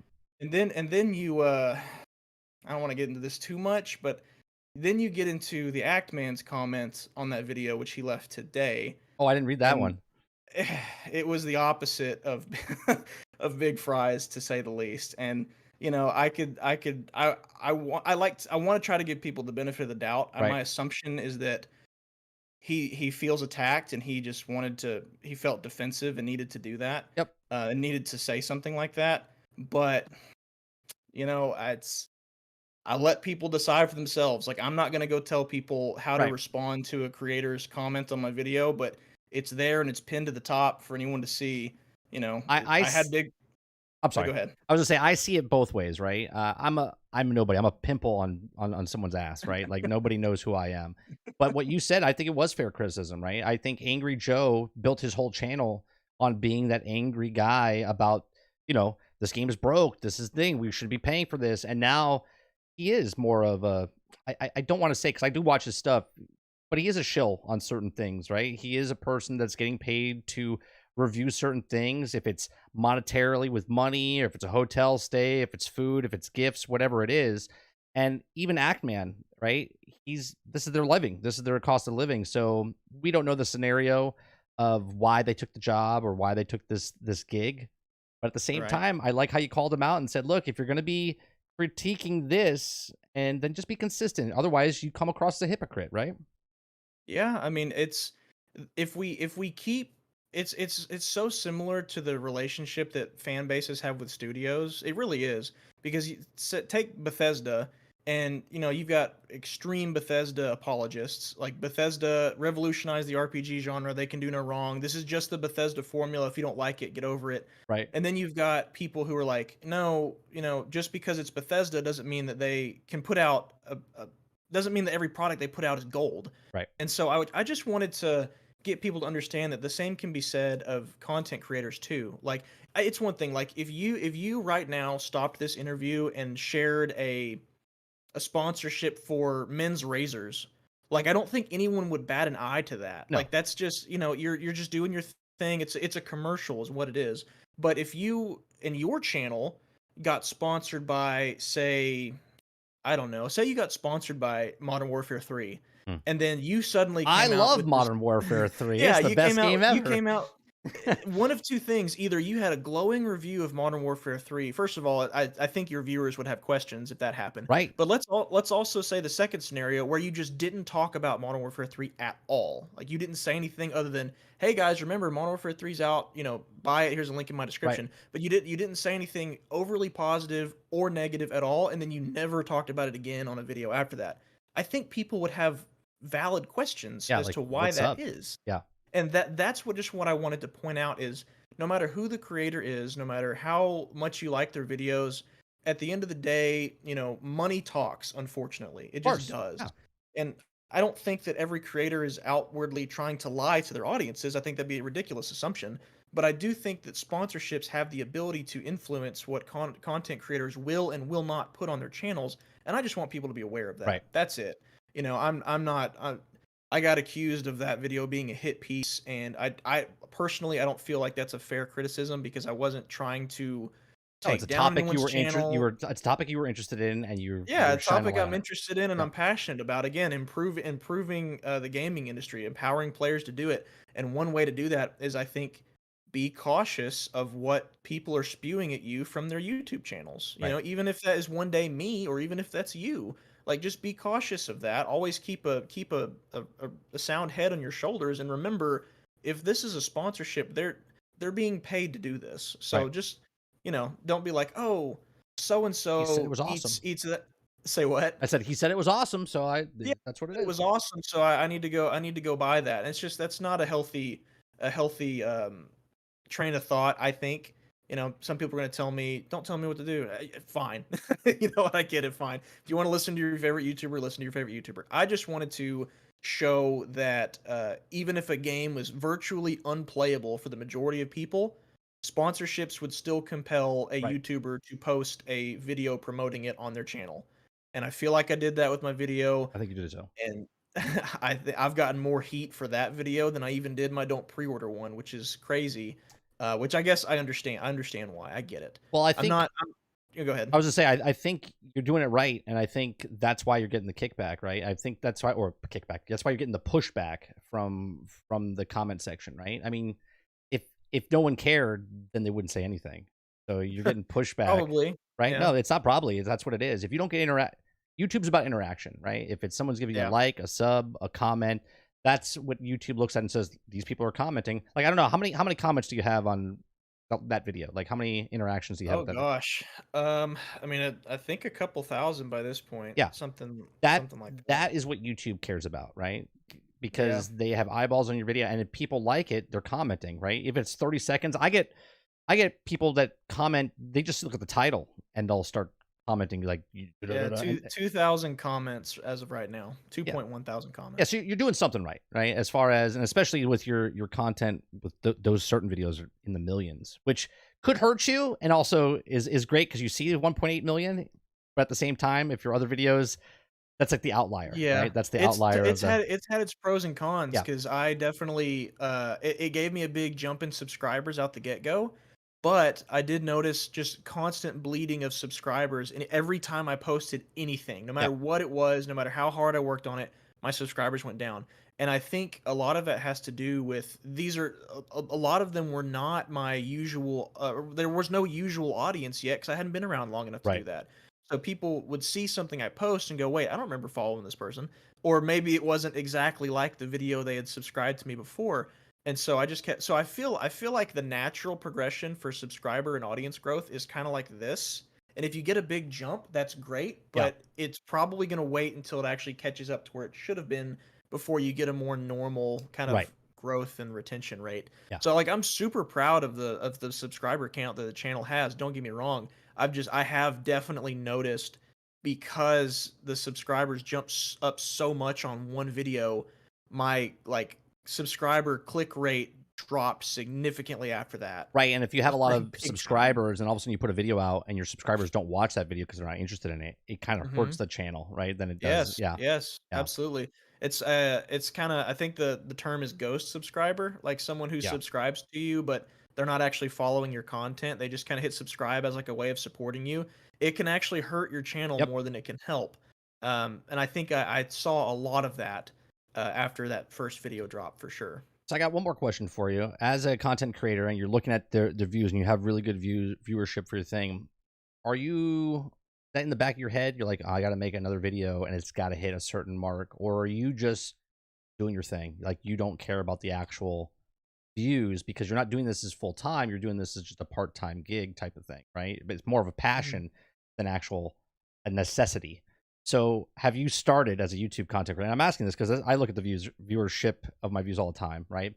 But I mhm. truly, maybe it's my age, I actually don't care. Like I'll have a video that hits 15,000, I'll have another video that hits 35, right? So, have you started seeing in your 14 videos like, oh man, if I put this video out, I want it to hit. Do you have a minimum that you want to hit, or you just kind of like just want to make good content?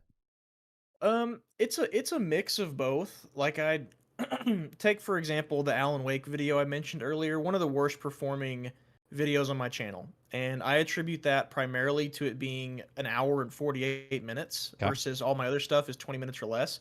So the audience I've accumulated is probably not looking for content that long. However, I am more proud of that video than I probably am of the majority of my other ones because it took me so long to make, and Right. it is the most thorough video I've ever made over one subject in particular. So that video will stay on my channel for as long as my channel is active. I rewatch it myself sometimes because I'm like I I watch rewatch my it every stuff. now and Yeah, again. I watch my Yeah, stuff. yeah, as you do, right?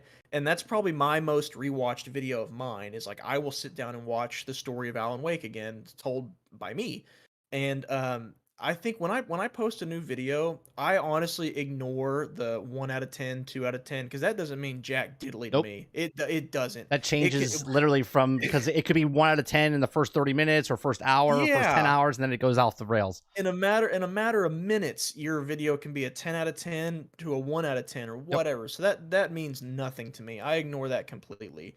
More so what I do is whenever I get a video, I post it.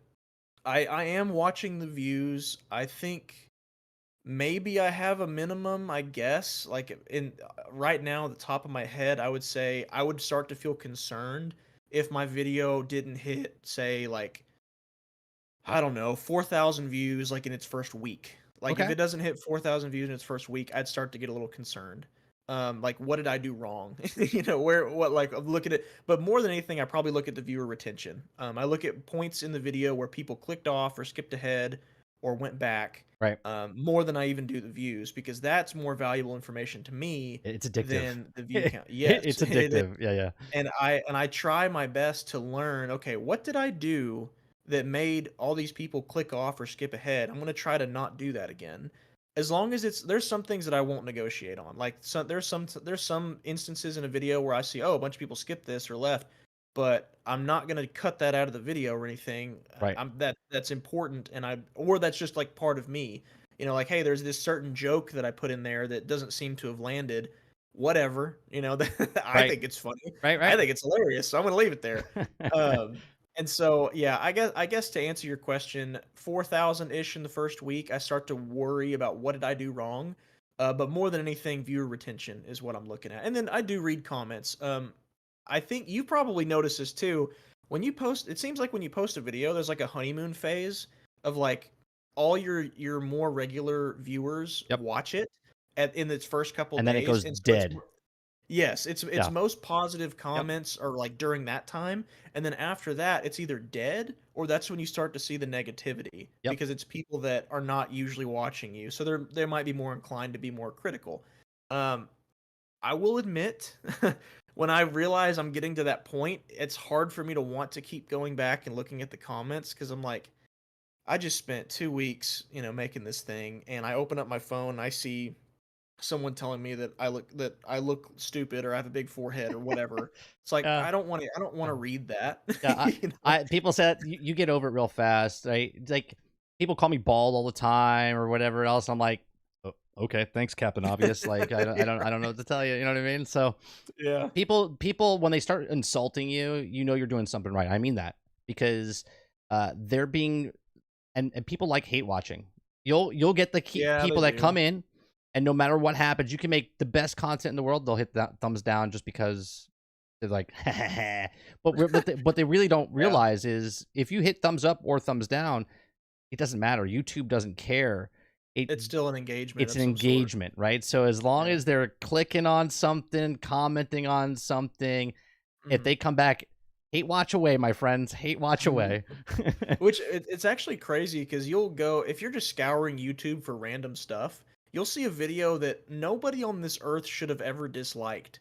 Like it's a clip from a movie Yeah. of like a really heartwarming scene or a funny scene from a classic movie, and it's still got like 2% dislikes. It's like why? Who's Uh, who's going out and disliking this? I uh, don't understand. I live in Florida, right? We go to Disney all the time, right? And I shit you not. One day my son had a bubble machine, and we're at Disney World, and he's got the bubble machine, and there's got the crowds you're walking through, and some guy behind me goes, "Jesus Christ, fucking bubbles!" And I'm like, I turn around, I'm like, it's bubbles. I was like, Wow. what's your deal, dude? Like, it's a 4-year-old kid with bubbles and you're pissed off about it. I was like, You hate and you're puppies and at Disney rainbows World. too? Yeah, and you're at Yeah, what are Disney you doing World. here? Where are you the happiest place It's on like, earth? so when you say it doesn't matter what people, if that guy is mad at bubbles, right? There's Yeah. what do you think the internet does to people?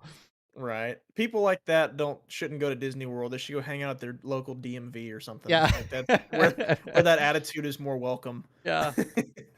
Like, I'll tell you what, man. I didn't think we were gonna go this long. I'll be honest with you. We could go longer if you want to. I don't care. But I'll give you an No, I'm out. I'm fine. Yeah. I'm Okay. honestly I'm fine, man. I'm chilling. I'm Yeah. hanging out. If you want to We had bullshit a more, we can bullshit more. well, one of our dogs got surgery yesterday, and so I thought my night was going to be mostly taking care of her, but my wife actually ended up staying home, so I'm good, man. I'm here Cool. chilling. Yeah. Look. I appreciate this a lot because I love interviewing people. Right. I love talking to people.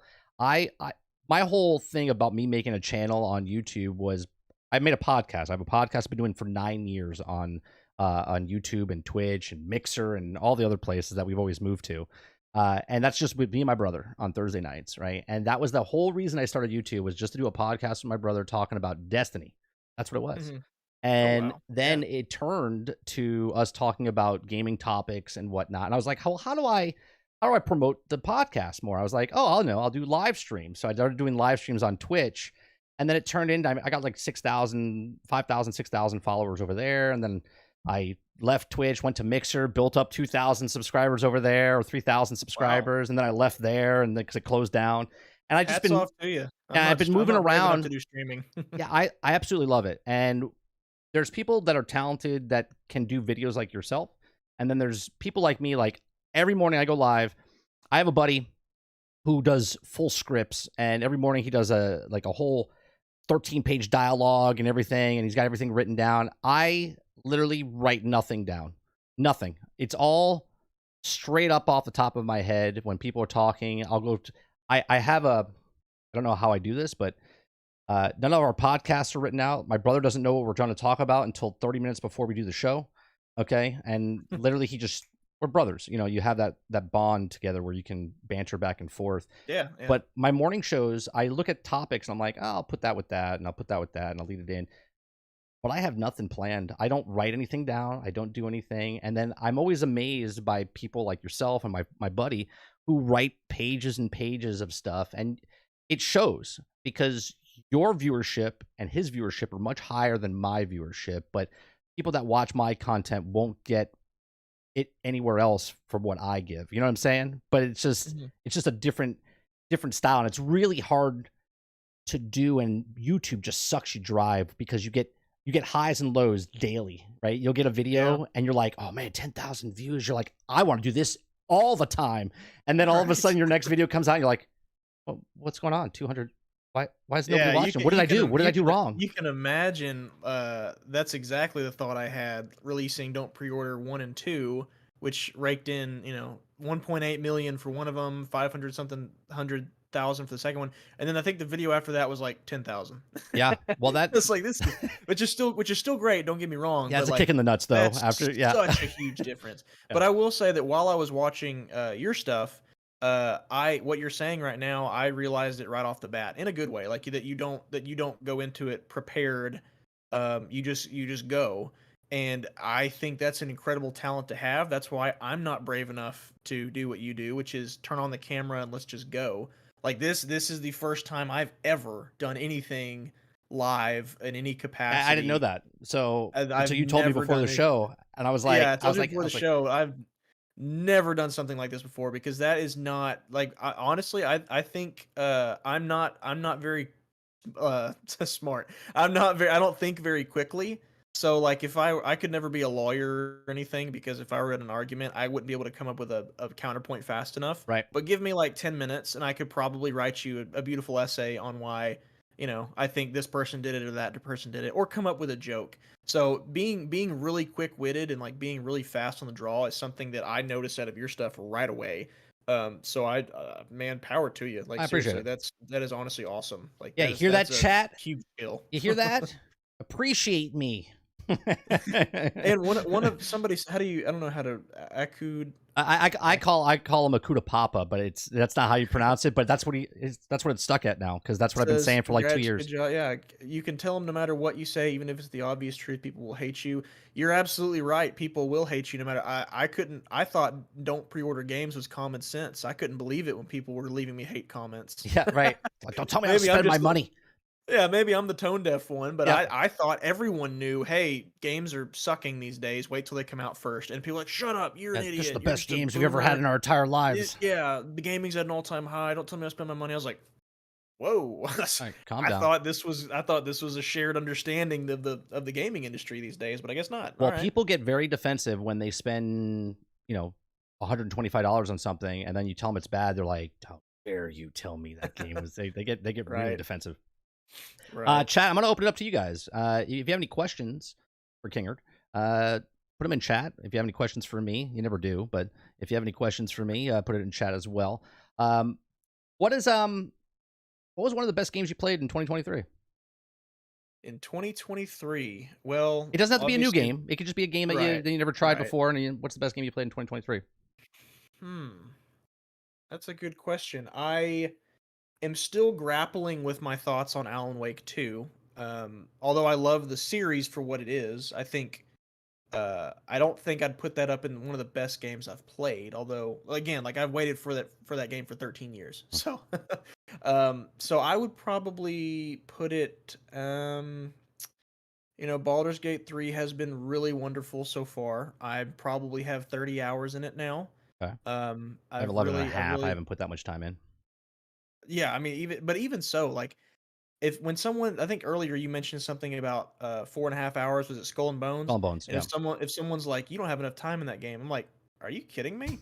Like, Yeah. how much of my life do I need to carve out to finally get a pass to decide that something sucks or not? Well, I God. will put it in I agree with that one, but like other games, if you put in uh a Starfield, like I'm not saying you have to put 100 hours in, Sure. but you got to put in more time than you would put into Skull and Bones, right?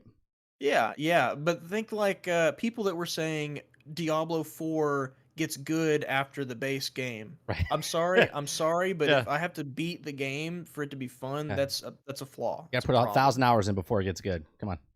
Yeah, that's ridiculous.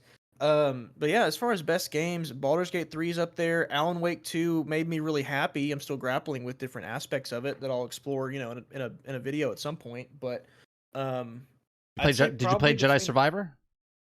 No, I didn't, and I'll tell you why. I didn't because while I Optimization. enjoyed say what? Optimization. No, it actually wasn't even that. No? Okay, sorry, go ahead. Yeah, I saw all the talks around that, and I was like, yeah, I get it. And I saw two things. One, the first game I bought it for $60 or full price when Mhm. it first came out, and it was not a bad game. I enjoyed it, start to finish. I just felt like we got yet another Star Wars game that was basing its foundation off a different game. Like Force Unleashed did that with old God of War. Battlefront did that with Battlefield. Yep. Jedi Survivor and was it Fallen Order did that with like the Dark Souls games. I'm like, can we not like the best Star Wars game I think I've ever played is Jedi Knight Jedi Academy. I love that game. Okay. Love it. It is one of my favorites. And Battlefront 2 today, like the newest one today, is actually a stellar game. Took years Oh, to get there. yeah, Took Battlefront years to 2 get there. is a fantastic game, and I'm really pissed they stopped supporting it. Yeah. Yeah, but I would absolutely call it a complete package now. Like you go and Sure. you look What at are that we, game and everything in 5 it, years? it's Is it 5 years, 6 years later? right. It took a potential lawsuit breaking a world record of most downvotes on Reddit, Right. and several lawmakers around the world talking about That's banning right. loot boxes That's because right. of it. But it's a great game now. So yeah, I guess to answer the question for this year, if another one comes to mind, I'll definitely say it. But I think off the top of my head, I'd have to say my favorite ones have been Baldur's Gate 3 and Alan Wake 2. I haven't put enough time into Baldur's Gate, but the 11 and a half hours I put in, I absolutely love it. It's just a problem that the viewers don't like. They're just not interested in it, right? Like, I don't want to play a game if no one's interested in it, even though It's there's a, just yeah, it's just not a game it's fun to watch. right. Elder Scrolls Oblivion, fantastic game. I used to fall asleep watching my cousins play it. Yeah. Like it's Yeah. just It's like, RPGs, man. It's just yeah, it's I tough to played get knowledge. Starfield, love Starfield. I did a little playthrough of every time I make a character in a video game, I call him Jack Burton. I don't know if you know Jack Burton, the character from Big Oh. Trouble in Little China, Kurt Russell's No, character. that's funny though. No, so I always make my character Jack Burton, and so Mhm. I did a Jack Burton run of Inside Starfield. We made it like a television show. I made my own intro and stuff for the video. So I loved Starfield. I know it's a bad game, like not a bad game, but I know it's not a perfect game, but I still enjoyed my Right. time in there. I really enjoyed Hogwarts Legacy, and I'm not a Yes. Potterhead in any Yeah. way, shape, or Yeah. form, but I was very, very surprised by. I was worried about the combat system before it came out, and That was then like the best part of it. yeah, and the combat is so smooth. Uh, Yeah. I compare it to what Batman did for Arkham, the fighting style in that. Like, it was so Mhm. smooth. I'm not comparing Hogwarts chat to Batman Sure. Arkham, but what I'm saying is how smooth it was, and like Spider-Man, how smooth it is with the combat. They did Yeah. for Hogwarts, and I thought it was phenomenal. And the castle was just amazing, like going in and out of Yeah. the castle and stuff. Oh, beat 'em ups will never go back to pre Arkham Asylum. Just the free flow combat system, So counter good. here, hit here. Every game does that now, and honestly, for the better, it works. It works great. I Yeah. like it. And Um, Hogwarts Legacy did that with spells. So there's a yeah. nice little game that I played just recently. It's called RoboQuest. It's on Game Pass. Have you tried it? No, I haven't on Game Pass. It's on Game I'll Pass. give it a whirl then. It's a roguelike. Okay, and it looks like a Borderlands. I don't know if you ever played Borderlands. It's like a Yes. Uh-huh. Borderlands style, like visual look. Mhm. Really, really cool game. Small. It's like $25, or you can play it on Game Pass. It's phenomenal. It's just a nice little game. Kind of reminds me of Borderlands. Got loot, like different grades, and it's one time, and if you die, you have to start all over again. But it's very cool, very fast paced, and there's like 6 different classes that you can pick from. I haven't unlocked them all yet, so that's a I fun try game. I tried to look through my, my games list just now to see if maybe there was a game from this year I was forgetting about. Resident Evil 4 Remake and Dead Space Remake. Forgot about both of those. Like, talk about being a happy horror gamer. That was me this year. I Oh, got Dead Space Remake, Resident Evil 4 Remake, Alan Wake 2. It's been a good year for like big budget horror games. It's now, been awesome. now that you just brought that up, it jogged a memory. In one of your videos, you talked about remakes and remasters, right? Mhm. Mhm. How do you feel about remakes and remasters? Like, are you for them, or are you against them, or are you just like let it be? Like, or are you happy I to get those? I think I look at them the same way I look at a remade movie. If you can justify its existence, then power to you. Okay, But if you can't justify its existence, then it's just a cash grab. For example, Last of Us remastered 17 times or whatever. right, Like, right. I don't see a purpose for that because the consoles, correct me if I'm wrong, are backwards compatible, are they not? Yes, On PlayStation. yeah, So if unless it's a different port, like if you're like, hey, for the first time this is available on PC, okay, that makes sense. But if it's like, hey, here's for the PS5, the polygon count is 0.000001% 16 higher. times more the detail. Yeah, Yeah, yeah, I'm just like that, and it's a full price game because think about when you buy a full price game, it's a new experience top to bottom. When right, you buy a full price remaster, you're buying something you've already purchased just with a slightly different coat of paint. right. And I'm like, why? Why? But remakes a lot more often than not, I will say thumbs up. Like Dead Space remake, um, graphics, visuals were incredible, and they actually didn't just copy the game start to finish. They removed all the worst aspects about the first game, Okay, replaced them with really good stuff, and added features that were in the sequels but not in the first one, like being able to fly around space. They added it into the first one. okay. So, like, I mean, they made Dead Space 1 better, and to me, that's worth a full price because we're talking what 15 years after the fact, Yeah. and it's a beautiful game too. I mean, Do you think there through and should be a through. limit? Like, you shouldn't make a remake under like 10 years or under 5 years. Probably, I would probably even put it at maybe. Well, I wouldn't want to say console generations because then we're gonna get into like like the iPhone. There's Right. 5 of them every year. I actually don't think that'd be a bad idea. I think there's a good idea of how much technology's advanced every 10 years or so. And if you're remaking a game that came out 2 years ago, I think I'm questioning why. Right. Why are you making it that soon? Resident Evil 2's remake, for example, that to me is a perfect encapsulation of everything a remake should be. That is a brand new game, top to bottom, follows the narrative, takes inspiration from the first one from what, 7 console generations ago? Yeah, it was like Uh, 2005. Yeah.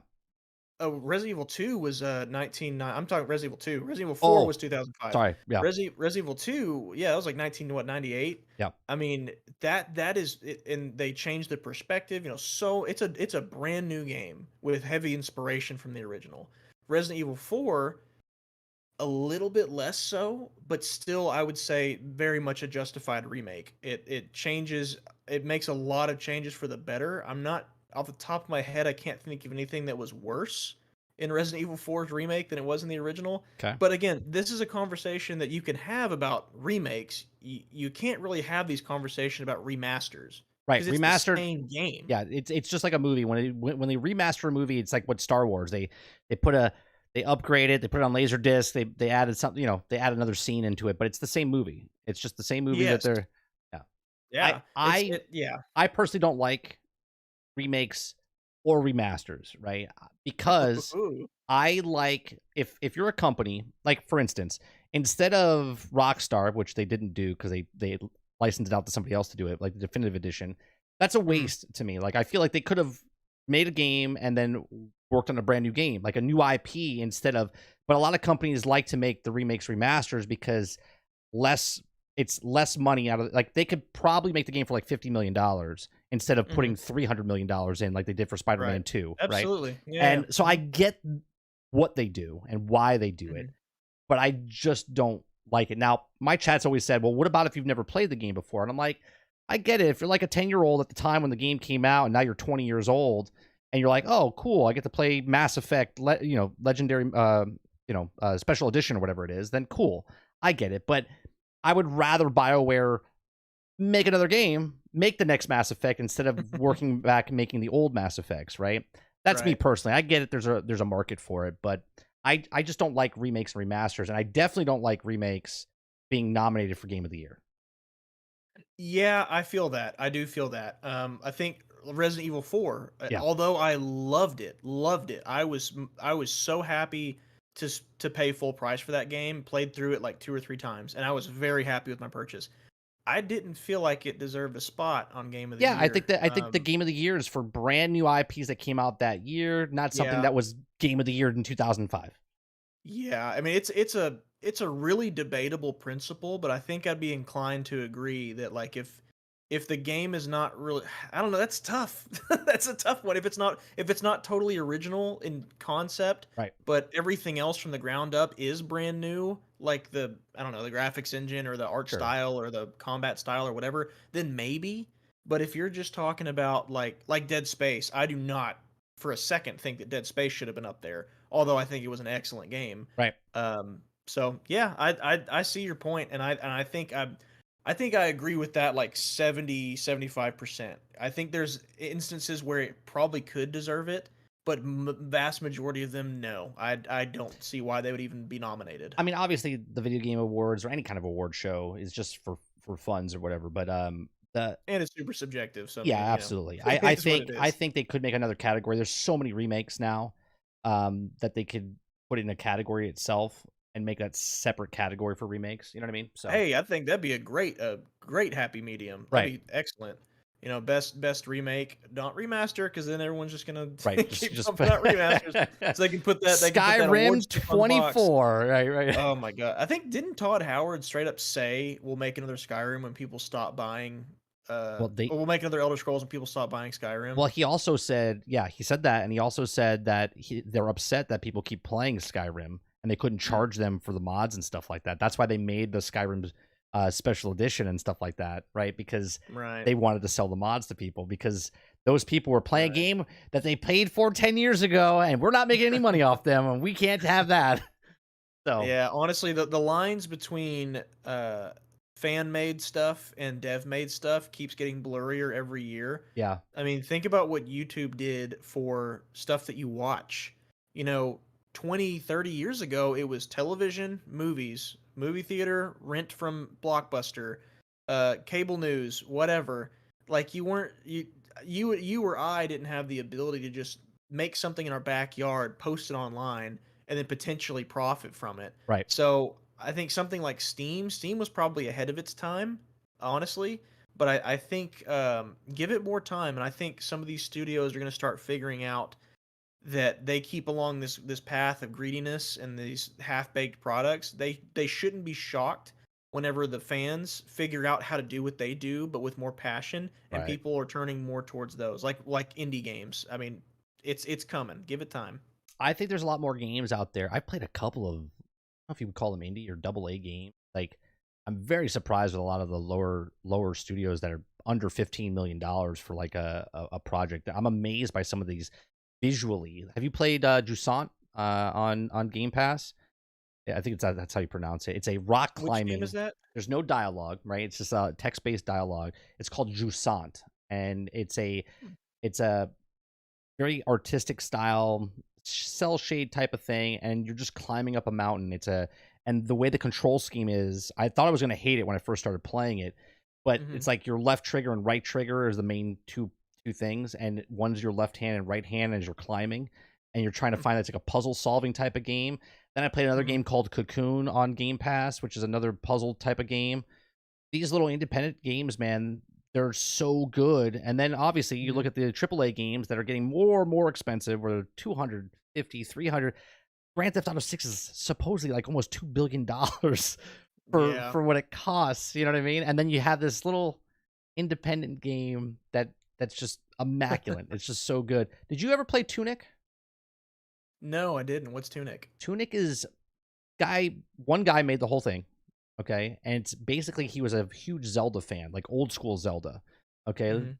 And he created his own character. It's like a little fox that you are, and it's a beautifully done game. I loved it. It was a fantastic game. So if you like the old school like Zelda from the NES days and stuff like that, like top down, Mhm. it's a fantastic game. And one dude made it, and it took him like 3 years by himself to make it. It's phenomenal. Mhm.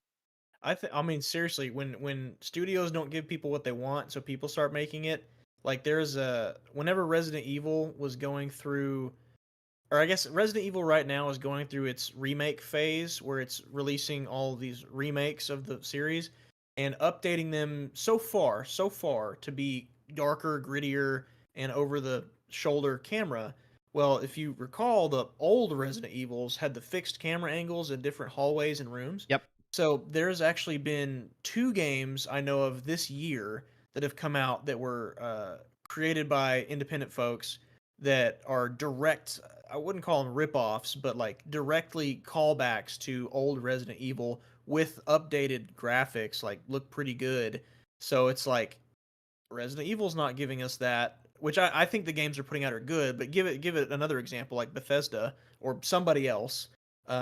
They're not giving us what we want, so why don't we just make what we We'll make it. want?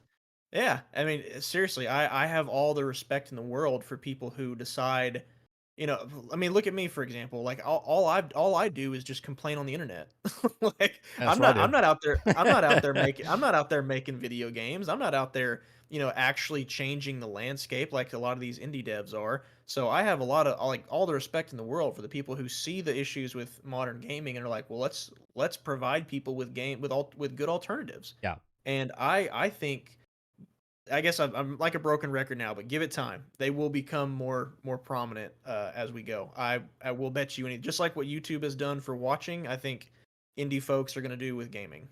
I think that's a way that the Game Pass succeeds, because they do put it more out there. But I think there's going to be a Hmm. saturation point, because now that Activision has so many first party studios, and they're also putting indie games out there, it becomes like that Hmm. Netflix front page, where you're just scrolling through movie after Everything. movie and shows, and you don't know Yeah. what to pick. You're like overwhelmed on what to choose. I mean, if you go to Game Pass right now, you can just keep scrolling. You're like, what's it's such a good value, but you don't know what to play. So you just kind of close your eyes and throw a dart at one and go, I'll try it. Yeah. You know?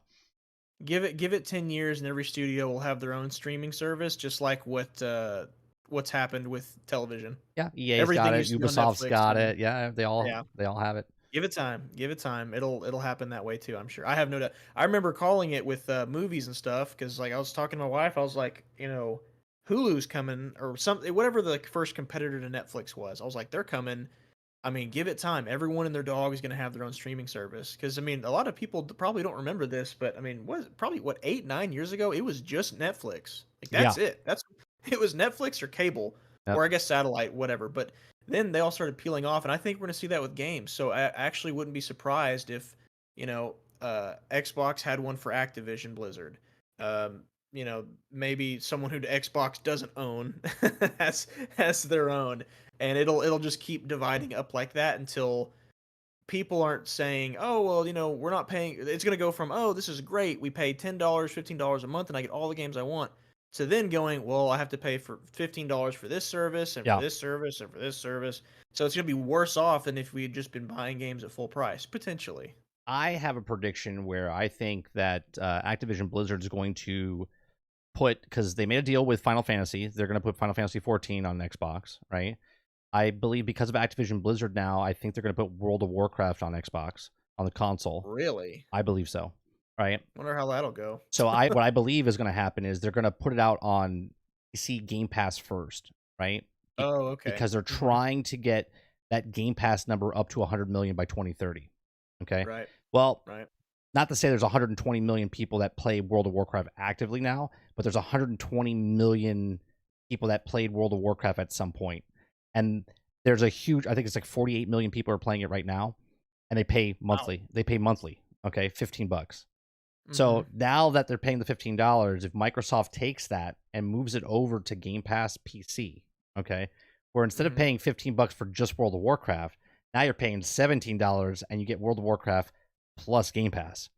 Okay. Mhm. So then they convert all those people that are on Activision Blizzard on the blizzardnet.net and they bring them over into Game Pass. I think that's That what's going to sounds happen. that sounds like either layoffs or content cuts from Blizzard products because I don't see how that would be sustainable to maintain the studio as it is now if they're having to share profits with the rest of Game Pass, something they'd never had to Well, do the before. way it's never been said, but the way I think, all right, and I don't know if this is it, so I'm literally bullshitting here, but this is the way I think based on the way that music and movies work. Okay, Mhm. so if you rent, if you watch Netflix and you watch a movie and you pay that $11, right, and you only watched one movie, they get a certain percentage of that fee.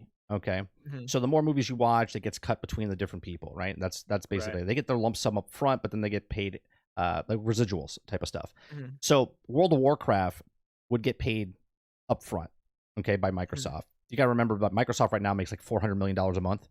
Um, Mhm. Now obviously that goes out to a bunch of different ones, but it's a one-time payment for most of them. But the leaked documents that we got from the courtroom was they were paying $15 million a month for Grand Theft Auto to be online, okay, to be on Game Pass, Oh right? wow, 15 million a month? 15 million a month, right? And Oh they were my paying I think goodness. 5 or 8 million for Red Dead Redemption to be on Game Pass. Okay. Wow. So if they can do that for that game, and that's not an MMO, right? Right. If they Yeah. can bring, because now they own it, so it's like Peter's paying Paul, right? Activision Blizzard is owned and paid for by Microsoft, and Microsoft is not just making the money from Right. Xbox division; they're making money from all over the place. Mhm. So I think they bring it in, and I think the microtransactions and stuff that covers in World of Warcraft. Because here's another stat for you: World of Warcraft made more money off one mount than the entire game of StarCraft when it came out. Okay, Wow. all right, I mean, one cosmetic. cosmetic microtransactions. So when you say they're not going to financially be able to do it, is they just want you to come into Game Pass? They want that residual because if they get 100 million people to play Game Pass at Mhm. $17 a pop or $15 a pop, okay, Mhm. that's billions of dollars a month. Okay, and that's Right. not including the microtransactions they get. That's just straight up people paying a monthly subscription.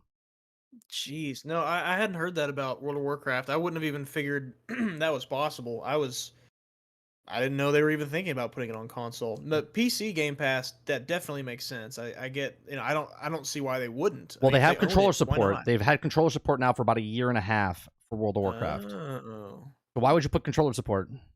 Yeah, why would you do that? Yeah. However long the game's been out. Again, there's no actual them saying that they're doing it. This is my prediction Mhm. that they're going to do it I think we'll see all of the Call of Duties on Game Pass by next year.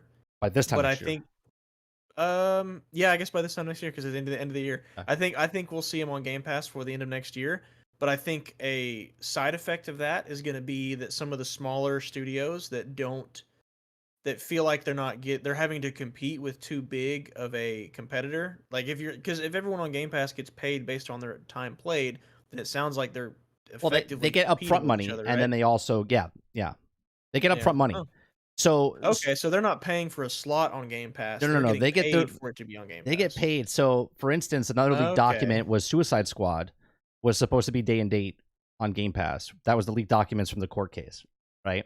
Oh, So okay. that court case also showed how much they wanted to pay for Suicide Squad when it was supposed to come out. Day and date was $250 million. Well, Oh my so $250 goodness. million for Suicide Squad covers No shot. 3.5 million copies of the game at $70 a pop.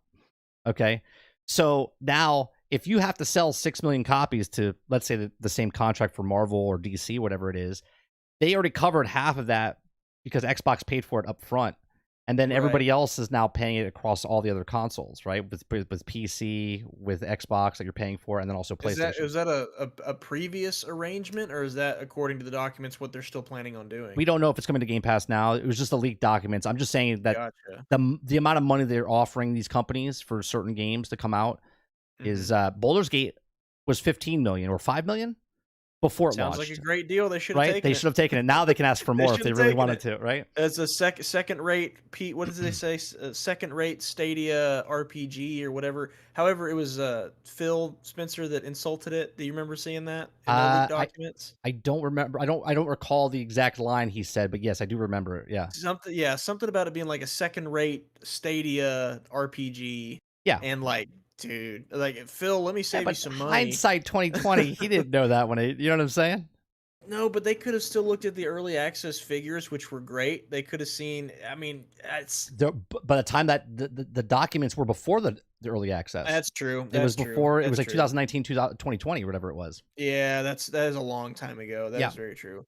I mean, well, if we want to save Phil some money, we can tell him, do not pay $250 million for Suicide Squad. You're a Yeah. moron if you do that. I- That game is a fish out of water, floppity flop, day one. I'm buying it. Don't do it. I'm buying it. Of course you are. I'm gonna buy. I'm Superhero gonna bite the fan, bullet. you. Yeah, I'm gonna bite the bullet. But I'm not pre-ordering. So That's good. I'm That's getting it good. day one. See, here's a That's conflict fine. I That's have fine. as a content creator that plays games live on stream. I have to get it early, right? So if I want to be relevant, I have to get it early. But I don't buy it 3 months in advance. It's hard to practice what you preach whenever you want to Yeah, have content. a little bit as a Because you're telling hypocrite. people, yeah, like you're telling people, hey, wait for people to review it. Well, if you're one of the people that's supposed to review it, Right. you got to get it quick, right? Right. So, I mean, have you noticed with Suicide Squad how much the marketing has shifted and their wording has shifted over to pointing out the narrative and the story? Well, Have you noticed that? they actually said it was a narrative in the very beginning, but everyone was pissed off that the superheroes had guns, right?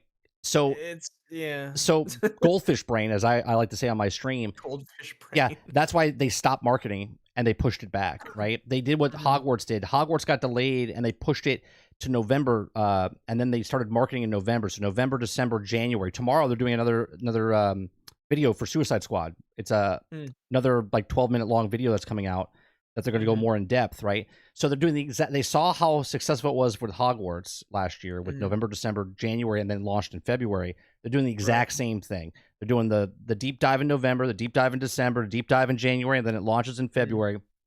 I yeah. I like story. I trust Rocksteady to give me a good story because I like the Arkham games. I'm not getting Suicide Squads because of a looter shooter, even though I like looter shooters.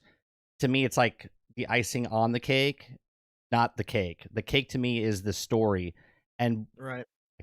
I can't say anything because of what I played the alpha, so I can't say anything. But Mhm. I trust Rocksteady for storytelling, so Mhm. that's why I'm interested in I it. I'm still interested in the game. I just have such strong PTSD from Marvel's I Avengers, and get it. I know they're not the same studio. I know that. But everything that I would say about Marvel's Avengers is that I liked the story. I liked the campaign. I think the campaign was worth playing through, but I don't think it was worth full price. I I'll feel agree with like, that. and then also that they put too much emphasis on monetization and live service elements, but not enough content in live service elements. I feel my fears are that that's going to be the same thing with this game, It where the is. story's probably going to be great, but they're probably going to focus too much on live service and monetization. So I would be one of the people that would probably still buy it on sale, maybe, Yep. and enjoy the campaign. But then after that, I'd be done, most likely. I think they Would be my can. guess. I think they can do something that Marvel's Avengers didn't do because Marvel's Avengers was chasing his tail the entire time. And if Suicide Squad Yeah. comes out and they nail the gameplay, they name the thing, and then they constantly give you new enemies to fight, new heroes to play, and they have Mhm. themselves like right now. Let's say they delayed it for the 10 months because they got that first year in the pipeline, right? So Mhm. now the game comes out flawless and they just release that first content throughout the first year, then they give themselves time to work the kinks out. But Mhm. if they're doing what Marvel's Avengers did, where the game was broken, buggy, and they're trying to fix that game, and they also have that content they're working on in the background, then that's dead in the water. Well, that the Marvel's Avengers released with not enough content. Yeah, Like if they, I guarantee you, if they had another 6 months even just to add just something more variety to it, I think that game probably would have had a much more sustaining life cycle. yep. Like if this game, if Suicide Squad, because everybody already wants to hate it. I mean, just look Oh yeah, online. Everybody wants to hate it. I will not nitpick it. Like I've seen some people like going through the gameplay footage and the trailers, being like, "Oh, look, those that texture pop in back." Like I don't I care. hate Like that's that. Yeah, that's so annoying to me. Like I get that like some people really prioritize visuals in that way. I don't. If yeah, it's neither not do I. noticeable, if it's not noticeable while I'm playing it, and that's just a graphical capability thing, then so be it. But what I am immensely concerned about is that everything that I hate about modern gaming already appears to be in this game. The one thing that I can't confirm is that it'll release half baked or it'll release buggy, and the only way we can know that is wait for release day. Exactly right. So if I found out week one, hey, holy crap, this is like Win. Arkham level Yeah, win. narrative, and yeah, then it'd be a win. I would buy it. Like Yeah, I would buy it. that's It's the just I maybe you and I agree on it more than I thought actually, because like I will not pre-order that game, yeah. but I will be waiting week one to hear from people who do how it is, I tell people and all the then I make a time. decision based on that. I tell people all the time, don't buy it day one. Don't buy it week one. Right. Nothing happens if you don't buy it because you're saving yourself money and anguish Mhm. of like if the game comes out broken buggy, then you're safe. Right? I even Yeah. tell people save your money, and if I save you money, then go ahead and toss a membership my way because I Right. saved you money, right? Like Uh-huh. that's what I'm trying to do. I'm trying to show people like, yes, I'll play the game, I'll bite the bullet so you can look at it and go, I don't know about this if it's good or not. Yeah, Dolphin in Mhm. chat says the grass at 180 miles an hour. What he's talking about there is Forza Motorsports was getting crapped on. They're like, did you see the grass texture? I'm like, who's looking at the grass textures at 180 miles Yeah, an see, hour when you're playing that's nonsense. That's I mean, every you're going in a car at 180 miles an hour, uh, every should be look at blurry. If it's look not at the blurry, then grass. something's You see that wrong. grass? It's like, what are you talking about? You can't even look at it. Yeah, Yeah. it's ridiculous. I will say though, I do find it worrisome for gameplay variety that everyone does just jump around with guns from the looks of it. However, that doesn't mean that spamming square or X to punch would be any better. So, Here- you know, Here's a great example. Have you seen this game called Once Human? That's on the PC yes, right now. Everyone's loving yes, it, right? There's a yes. boss battle that people fight, and there's a big purple thing on one of the legs that you have to shoot at, right? Mhm. Inside Once Human, everyone's like, "Oh, the boss fights are amazing." Take that same energy, and now look at the Suicide Squad trailer where there's purple things on the Mhm. tank and on the guns, and everyone's like, "Oh, you got to shoot at purple things? Oh, this game's crap." And I'm like, "Hold up." You got to be consistent. If you're saying this looks stupid because you're shooting at purple dots, and then this one's awesome because you're shooting at purple dots, which one is it, right? Right. People are Right. hating because they blind hate or blindly love something. Yeah. I mean seriously, I have no issue with that kind of thing. I mean, Resident Evil's been doing it for years and I'm a huge Yeah, fan of that series. there's always a weak It's spot. shoot the big eyeball, shoot the Yeah, big yellow spot. Like that's just a thing in video games. Like as long as it's not the same on every boss, like it looks the same, the boss feels the same, but that's not an issue with shooting the purple thing. That's an issue with boss design and enemy correct, design. correct. So Which we know I nothing of yet in that game. which we know nothing of yet, Right. right? Like we have no idea what like if you're fighting the Justice League, what are the fights going to be like? We don't know. We have no idea. No clue. That's what I'm I, excited about. that's what I'm interested to Right. see because Arkham, well, Rocksteady, they know how to make good boss fights Right? full well. They know Yeah. how to make interesting different boss fights from one another. Like you look back across the entire Arkham series, there are not that come to mind two boss fights that are exactly the same. They are all unique Yeah, they in all have some some sort of way. mechanics that are different. Yes. Some kind of gimmick, whether it's Mr. Freeze, you can't use the same gadget on him twice, or Clayface, you're having to throw stuff at. You know, it and Arkham Origins. I don't. That's Rocksteady. What Montreal or That was it's a Montreal different EDOs. studio. Yes, that's the same people that Okay. made Gotham Knights. Yes. So I would actually. I have maybe it's a hot take, maybe it's not. Arkham Origins, I think, actually has the best boss fights in the series. But And the that's the most, I only think. I think it has the and the most most. I think it's yeah. like 7. Yeah, it's But 7 I or think 8, some of that. Yeah. that's like the best thing I can say about the game. But anyway, all that to say The car was is that terrible though. they say what? The car driving was terrible. Oh, the That Batmobile? was Yeah, that was terrible. horrible. That's the biggest flaw in Night. I still Yeah. replay Night from time to time, and I get to the part with the Batmobile, and I lose all All incentive to interesting. continue it.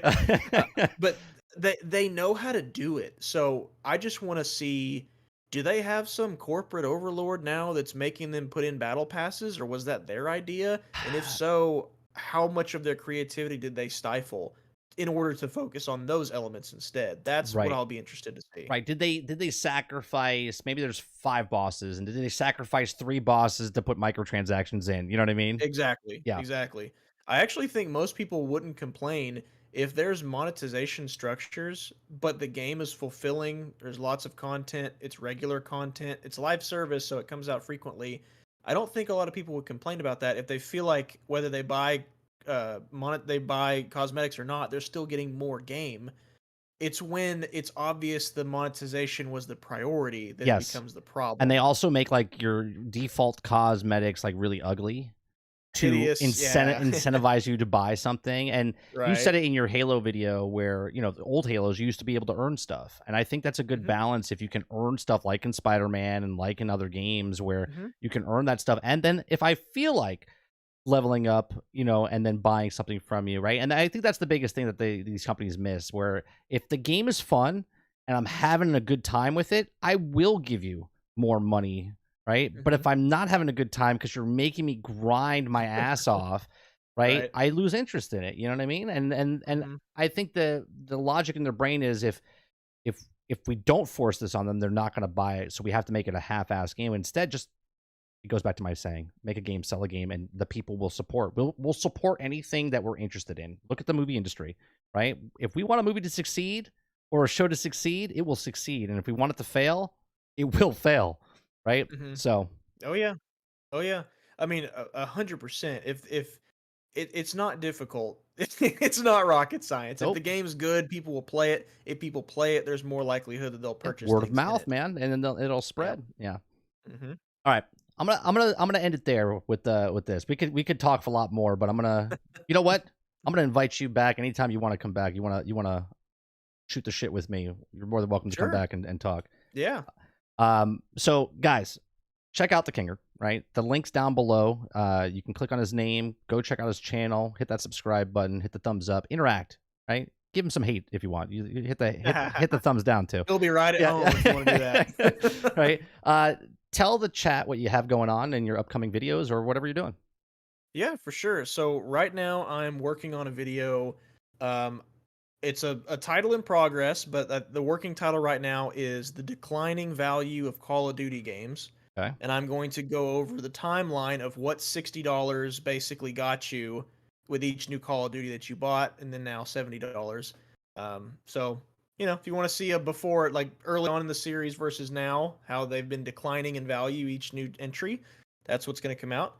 And then if a bunch of COD defenders come at me for that one, I'll probably make a pretty Part two. snippy video. Yeah. Yeah, I'll make a snippy video after that. But if they Yeah. leave me alone, then I think my one after that will probably be something about something involving Alan Wake 2, maybe like does it deserve the praise that it's getting or something like that. Awesome. I look So forward yeah. to it, man. I'm really looking forward for that Call of Duty one because I would love to hear what you have to say over the gradual $60 what it got you and what it gets you now. Yep, I'm done. I'm done. Done with the script, done filming, and I'm just in the painstaking process of editing. So, Awesome. it'll be out soon. All right, chat. Give him some thumbs up. Go check out his channel, and thanks for hanging out. Now make sure you hit that like button down below. Hit the subscribe button if you're not subscribed. If you're watching this after the fact and you made it 2.5 hours, I do appreciate you very much. If you're here for 1 second, 1 minute, or 1 hour, I do appreciate you. Make sure you hit that subscribe button. If you'd like to go above and beyond that, you become a member as little as $5. Thanks for watching. I'll see you guys tomorrow morning at 10 o'clock. Peace. See ya.